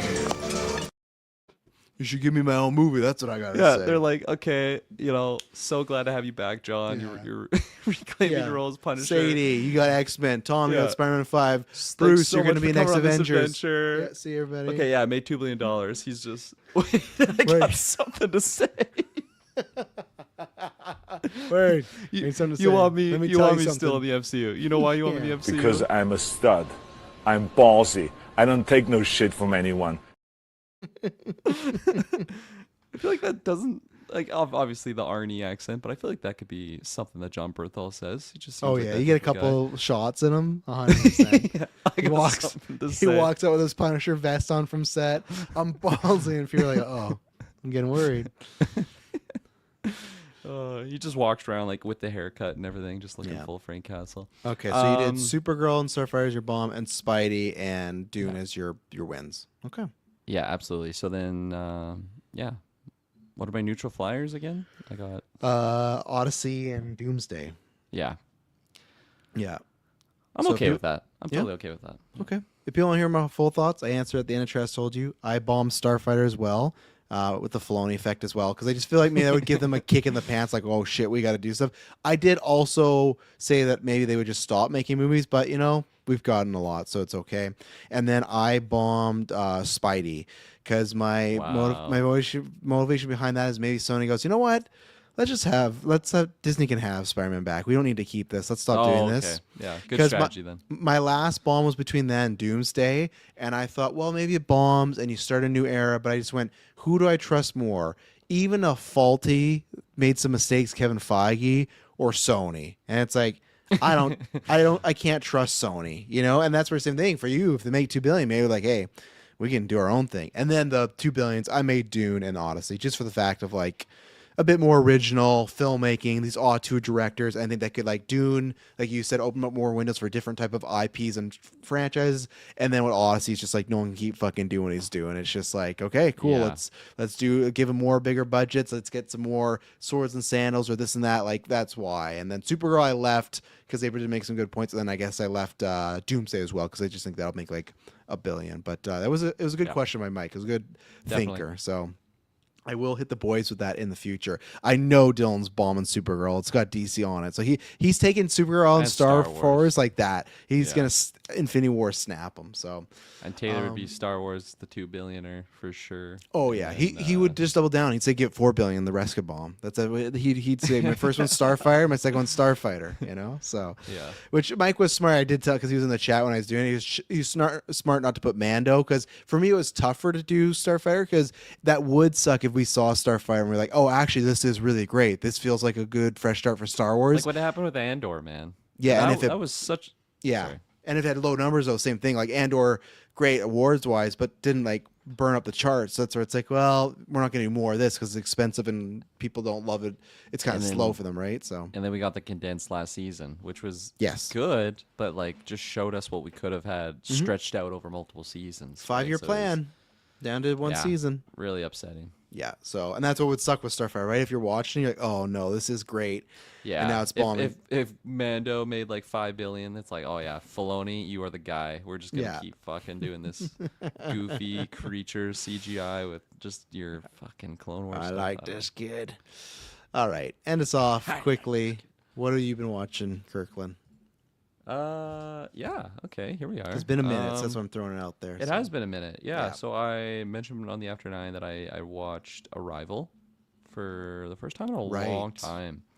And I fucking loved it. I thought it was like a good movie the first time I watched it, but this time around, just like really focusing in and like, I don't know, just like being locked in. I feel like I kind of had Amy Adams, unfortunately, on like a lower tier. I just maybe... I don't even know what it was. Just maybe I didn't love some of the this rewatch or no, just recently? in general as an actress. Yeah, I feel like I thought she was amazing, and then like I would see some things, just not love her in it, and be like, is she really amazing, or am I just like thinking of something that I really liked her in? But watching Arrival, she is so good. She is so fantastic in that lead. Just such a really well crafted movie. Denis, just a fucking amazing man at what he does, and. I love the way that like the aliens were kind of handled. I'm really, it's gonna be interesting to see what happens with like Disclosure Day, because that looks pretty wild on what they're doing there. But just I love when alien movies are like very different than what you normally see. Of like it's not like a gray alien or like a UFO that abducts people and does like science experiments, because those are like very human traits that I think we just naturally put on an alien type entity. Yeah. But in Arrival, just like. It's so interesting the way that like just the rules on how they do it when they go into the rooms, and the way that they figure out how they like break down the language and just all of that stuff. It really makes you think in a different way of like, yeah, why do we write the way that we write instead of just doing something that intuitive to kind of how those alien creatures are communicating. And yeah, really, really good movie. Visually it looks amazing. So that was a really fun one to rewatch there. I went through a show called Big Mistakes, I think it's called, on Netflix. Sounds familiar. It's with Daniel Levy, Eugene Levy's son. Yeah, written by Rachel Sennett. Emily wants to watch that show. Yeah. Yeah, absolutely. You say Emily wants to watch that show? Yeah, because she asked if she watch without me, and I said sure, just because I'm busy. So. Has she watched Schitt's Creek? Yes, she's a big fan of Schitt's Creek. Yeah, so then I think she'll love it, because I really, really love Schitt's Creek. David is Daniel Levy's character in that show, and he's like one of my favorite. He's so good. In this show, I was really like not gripped in the early episodes. I think I was just seeing his character from Schitt's Creek, and he's like a very more toned down version of because he's like very over the top in Schitt's Creek. They're like rich snobby people, so he's like really leaning into that angle. But in this one, he's like a pastor, so it's supposed to be a little bit I don't know, toned down a little bit. It's really funny show though, and it's like a crime mystery type thing in there. And yeah, like halfway through, I was totally gripped. There's a couple little twists that happen that I was totally not expecting, so that made it really fun. Ended in a cliffhanger, so gonna be, I imagine, another seasons or something like that. So, and I was totally sold. Shay watched the show when she was in Victoria, and then when she came back, she wanted to rewatch with me because she knew I would like it, and I did. So, yeah, he's fantastic though. Daniel Levy. My initial like, I was having a little bit of a hard time, like I said, like just like not seeing his character from Schitt's Creek as David. And some really minor gripes, but I also think the female lead, I should pull up her name, that's with him. I thought she was really, really good too. I've never seen her in anything before, but yeah, she was really funny. Yeah, I can't remember who Taylor she was. Ortega. There you go. Jenna Ortega's sister. Actually? I don't know. Okay. I should probably look into that. False advertising. I don't really know where you'd even search that, I guess. Is Taylor Ortega Jenna Ortega's sister? Just on Google. I'll let you know. That sounds like The too internet much to does that. Google. Okay. So yeah, no, not related. You Googled it. You Googled it. There you go. Now he's going to proceed to Google it while giving us dead air. Okay. We're still doing this? No, not related. There you go. Okay. Good to know. And what else? I'm Shay sure and we'll never ever ask that ever again. Shay and I also started a new anime show that's going week to week right now. I think it's just called Mao, M-A-O. It's on Disney, which is really weird that Disney is having like a show. It might be releasing somewhere else, but it's really good. We're really vibing with it, but it's trippy because it's very, very, very similar to a show that we watched back in the day called Inuyasha. And it's just like a really similar storyline. It has its differences, but it's kind of trippy watching that now. So yeah, a little bit of anime mixed in there and some Denis live action show. I really want to get Apple TV because I'm just hearing a lot of great stuff about Widow's Bay. Yeah, and Marco has money problems. Marco's got money problems, yeah. Hidalgo was telling me about it, and I really, really want to watch it. That's transitioned into... Or no, you're not done, Kip. Well, I was just going to say, there's a bunch of other stuff on Apple that I've yet to see. Like, is Severance on there? Yep, same thing. There's Morning a handful show, of shows. finally catch up on that. Do you say you caught up? No, I need to. Oh, I've yeah. still just I'm watched that one seasons season. Yeah. I'm going to finish it one of these times, so... For sure. But yeah, no, I'm watching Marco's Got Money Problems. It's amazing. I had said this a couple times throughout the year that I was getting more and more on the bandwagon, but I'm officially now locked in on Elle Fanning, man. She's up there on the list. She's on that list where it's like pretty much anything she does going forward, I'm gonna watch her stuff in the past that I haven't seen that I'll probably check out. But yeah, she's such a talent. She's good in that show, but she's a good variety of sentimental value and this and Predator, and there's one more thing in there, but she's really good. But this show was made for me as far as Elle Fanning, she's great in there. You got Michelle Pfeiffer playing her mom, you know, my old flame, and then Nick Offerman plays her dad, but her dad's like a retired pro wrestler, and they're talking about the wrestling business is constantly comes up in the episode. It's not like, oh, I used to be a wrestler. Like the last episode, he went to an independent wrestling show, and there were some shenanigans that happened there. He's talking about WWE and AEW. So it's like just like curated in a lab for me, but it's a really fun comedy of just single mother trying to make her way out. So yeah, that one's really good. And then yeah, obviously we talked about earlier, but I highly recommend Widow's Bay. Even as a non-joke, I think that even just 2 episodes in, we'll have to see. But like I said, the premise is just the mayor's trying to get this town better. And there's a bunch of old people like, no, this town's fucked up. Like when the fog comes in, bad stuff happens, all these things. And even then too, his son is very much like, I want to move. I want to get out of here. They haven't set this up yet. They've set up the storyline that no one from the island that's been born there has ever left. Our main character wasn't born there, so he's fine.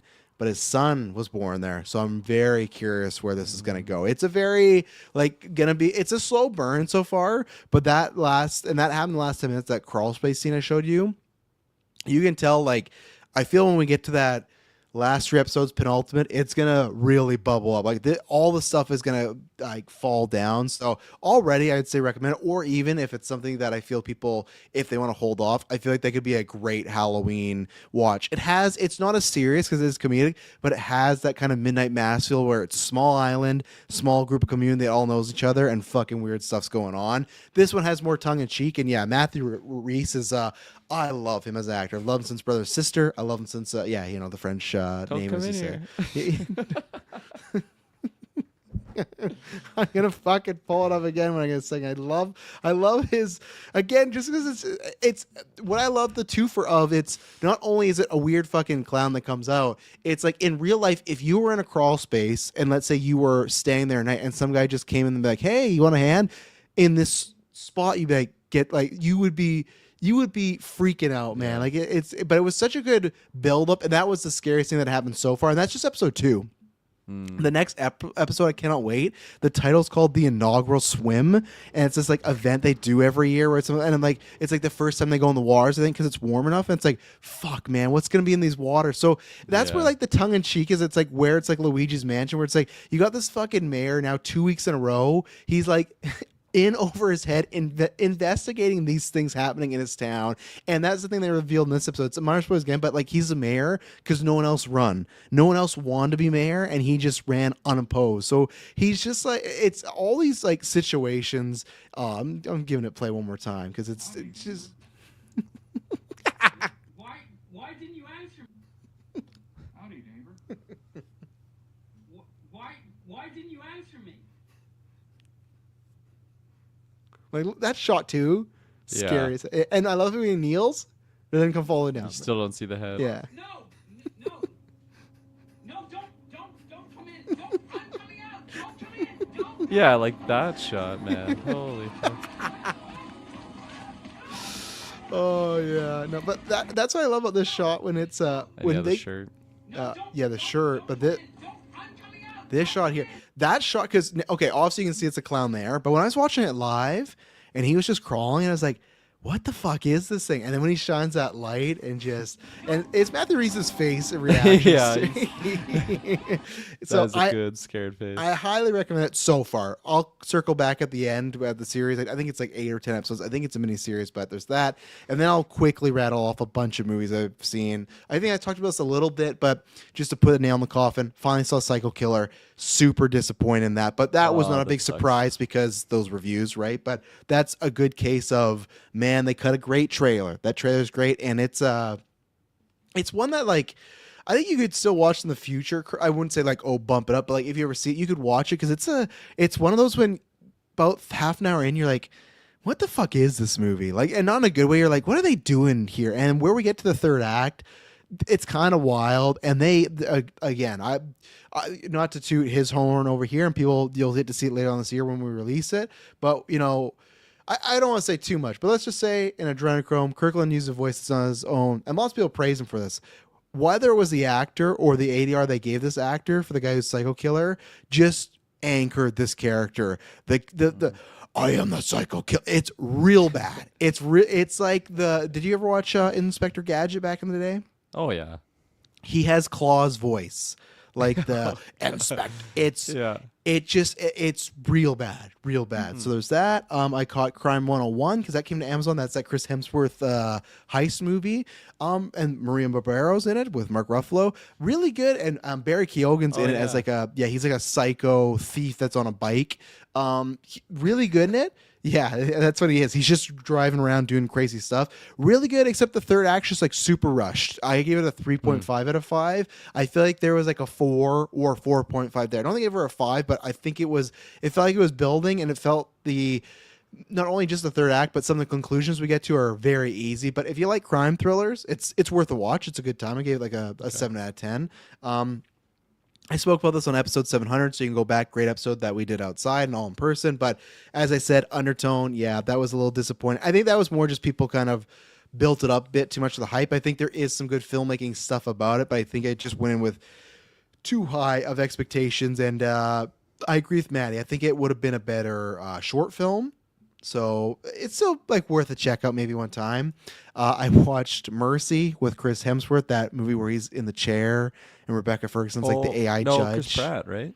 Or Not who did Hemsworth. I say? Yeah, Hemsworth's You the said Crime Hemsworth. 101. Yeah, Chris Pratt is this one. The best way I can describe it, put my letterbox. Last year after GV Day, which might happen, it's gonna happen again. But I mean, like this reward of when we did GV Day, it was, hey, if we win, if you guys get this certain goal, we'll do a movie night, and we did that, and people picked War of the Worlds. That's this movie, but serious. It's that movie, but just not fun, and that like in that sort of way where it's very much like, oh, like screen worse. here. This, it's about, I'd say, the same, because like the Chris Pratt is actually like doing some good acting, because there's times you can tell, oh man, he's just alone in this room and he's like acting out these terrible things. Like I think he's good. Ferguson's like good enough as this AI, so that's why I gave him like the same score, like a 5 out of 10. Like it's just the 50. And there's some stuff where I looked and like, oh man, as a director and a filmmaker, this probably would have been a headache to put together sometime, but it's just not really fun to watch. It's just kind of blah, you know. So Why are we greenlighting this? Amazon's got the money, you know. Which Yeah, I I guess in so. concept, I guess I get it, where a guy's in the chair, he has to you know, do his fence. But it's definitely a movie that I paused twice and was like, oh, there's that much left. You know, it's one of those where it felt long. And then obviously I saw Fight Club in theaters, but we will talk about that next week when we do the retro. I don't know if we officially announced that. For patrons, you're gonna get that early. It might stay exclusive, I don't know, but we're gonna review Fight Club. We got some fun stories to tell there, but it's 25th anniversary. And we were all seen in the theater. I mean, Taylor did. Kirkland will save his story for another time. But we're like, oh, we already saw it. Let's talk about it. Who knows? And then the last thing we did is we watched the original Toy Story, because me and the kids are getting ready, obviously, for Toy Story 5. So we're just going to watch all those. And then we're going to get into the MCU and catch up Gwen and some of the other kids, because me and Gwen have been doing the watches. Ellie doesn't retain as much, and Logan goes back and forth on some superhero stuff. So me and Gwen are going to continue to watch. They'll choose they watch or not, but I'm going to catch up on some MCU, because we're in the middle of phase 2 right now. So I don't know if I'm showing her like I'm not making her sit through Moon Knight, you know, but just to catch her up on before, because Doomsday will be her first Avengers movies in theaters. So Cool. I think Ellie's going to go because she likes the type of genre. Logan's like a day of the week. She's a character nowadays as I far as respect what that. she'll watch and not watch. So we'll see. But yeah, there you go. That's episode 702.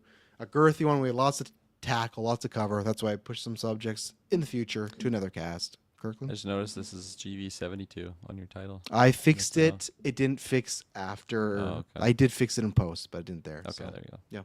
All right, we will be back. Me and Kirkland will be back on Sunday for Euphoria episode. What is Hell this? yeah. 4 now, and I I promise. feel like we've had so many 2-man episodes lately. Just you and me. It's trippy. We got I know. Euphoria. We had a Weekly Geek. Yeah, and then this, and then And we this. had a couple Daredevils. Hell yeah. Yeah, Just weaning those guys out. yeah. Their That's shares the will be plan. ours here pretty Before soon. people aren't gonna notice, they're just gonna think it's just our podcast, and then what happened to Yeah. Dylan and Taylor? Like, I don't know. They just haven't come Oh, back. Dylan went on a trip. Yeah. Yeah. He couldn't. He texted us his photo, and we like, God, it was one of those. He was on the passenger. He got hit with one of those. So he picked What's up the a line? What's the Michael Reese line again? Why aren't you answering me? First of all, Matthew Reese, That's give him actually some so- respect. But yeah, That's it. I saved that so anytime you guys haven't answered me on a question, I can hit you with the why are you answering me? I feel like that's such like a very realistic type of line to have in that moment. Where like Yeah, you 'cause can he calls hear, out his the name and they're just fear and, walking like, around. Yeah. Why aren't you answering? Why aren't you answering? Like I'm saying, if you get Apple TV, give Whittles Bay a shot. I think it's up the alley, and I think it has some vibes and stuff we're talking about doing in the future. So, yeah, we'll see. Whatever happens next week, we'll be back. Euphoria, all that good jazz. Until then, we'll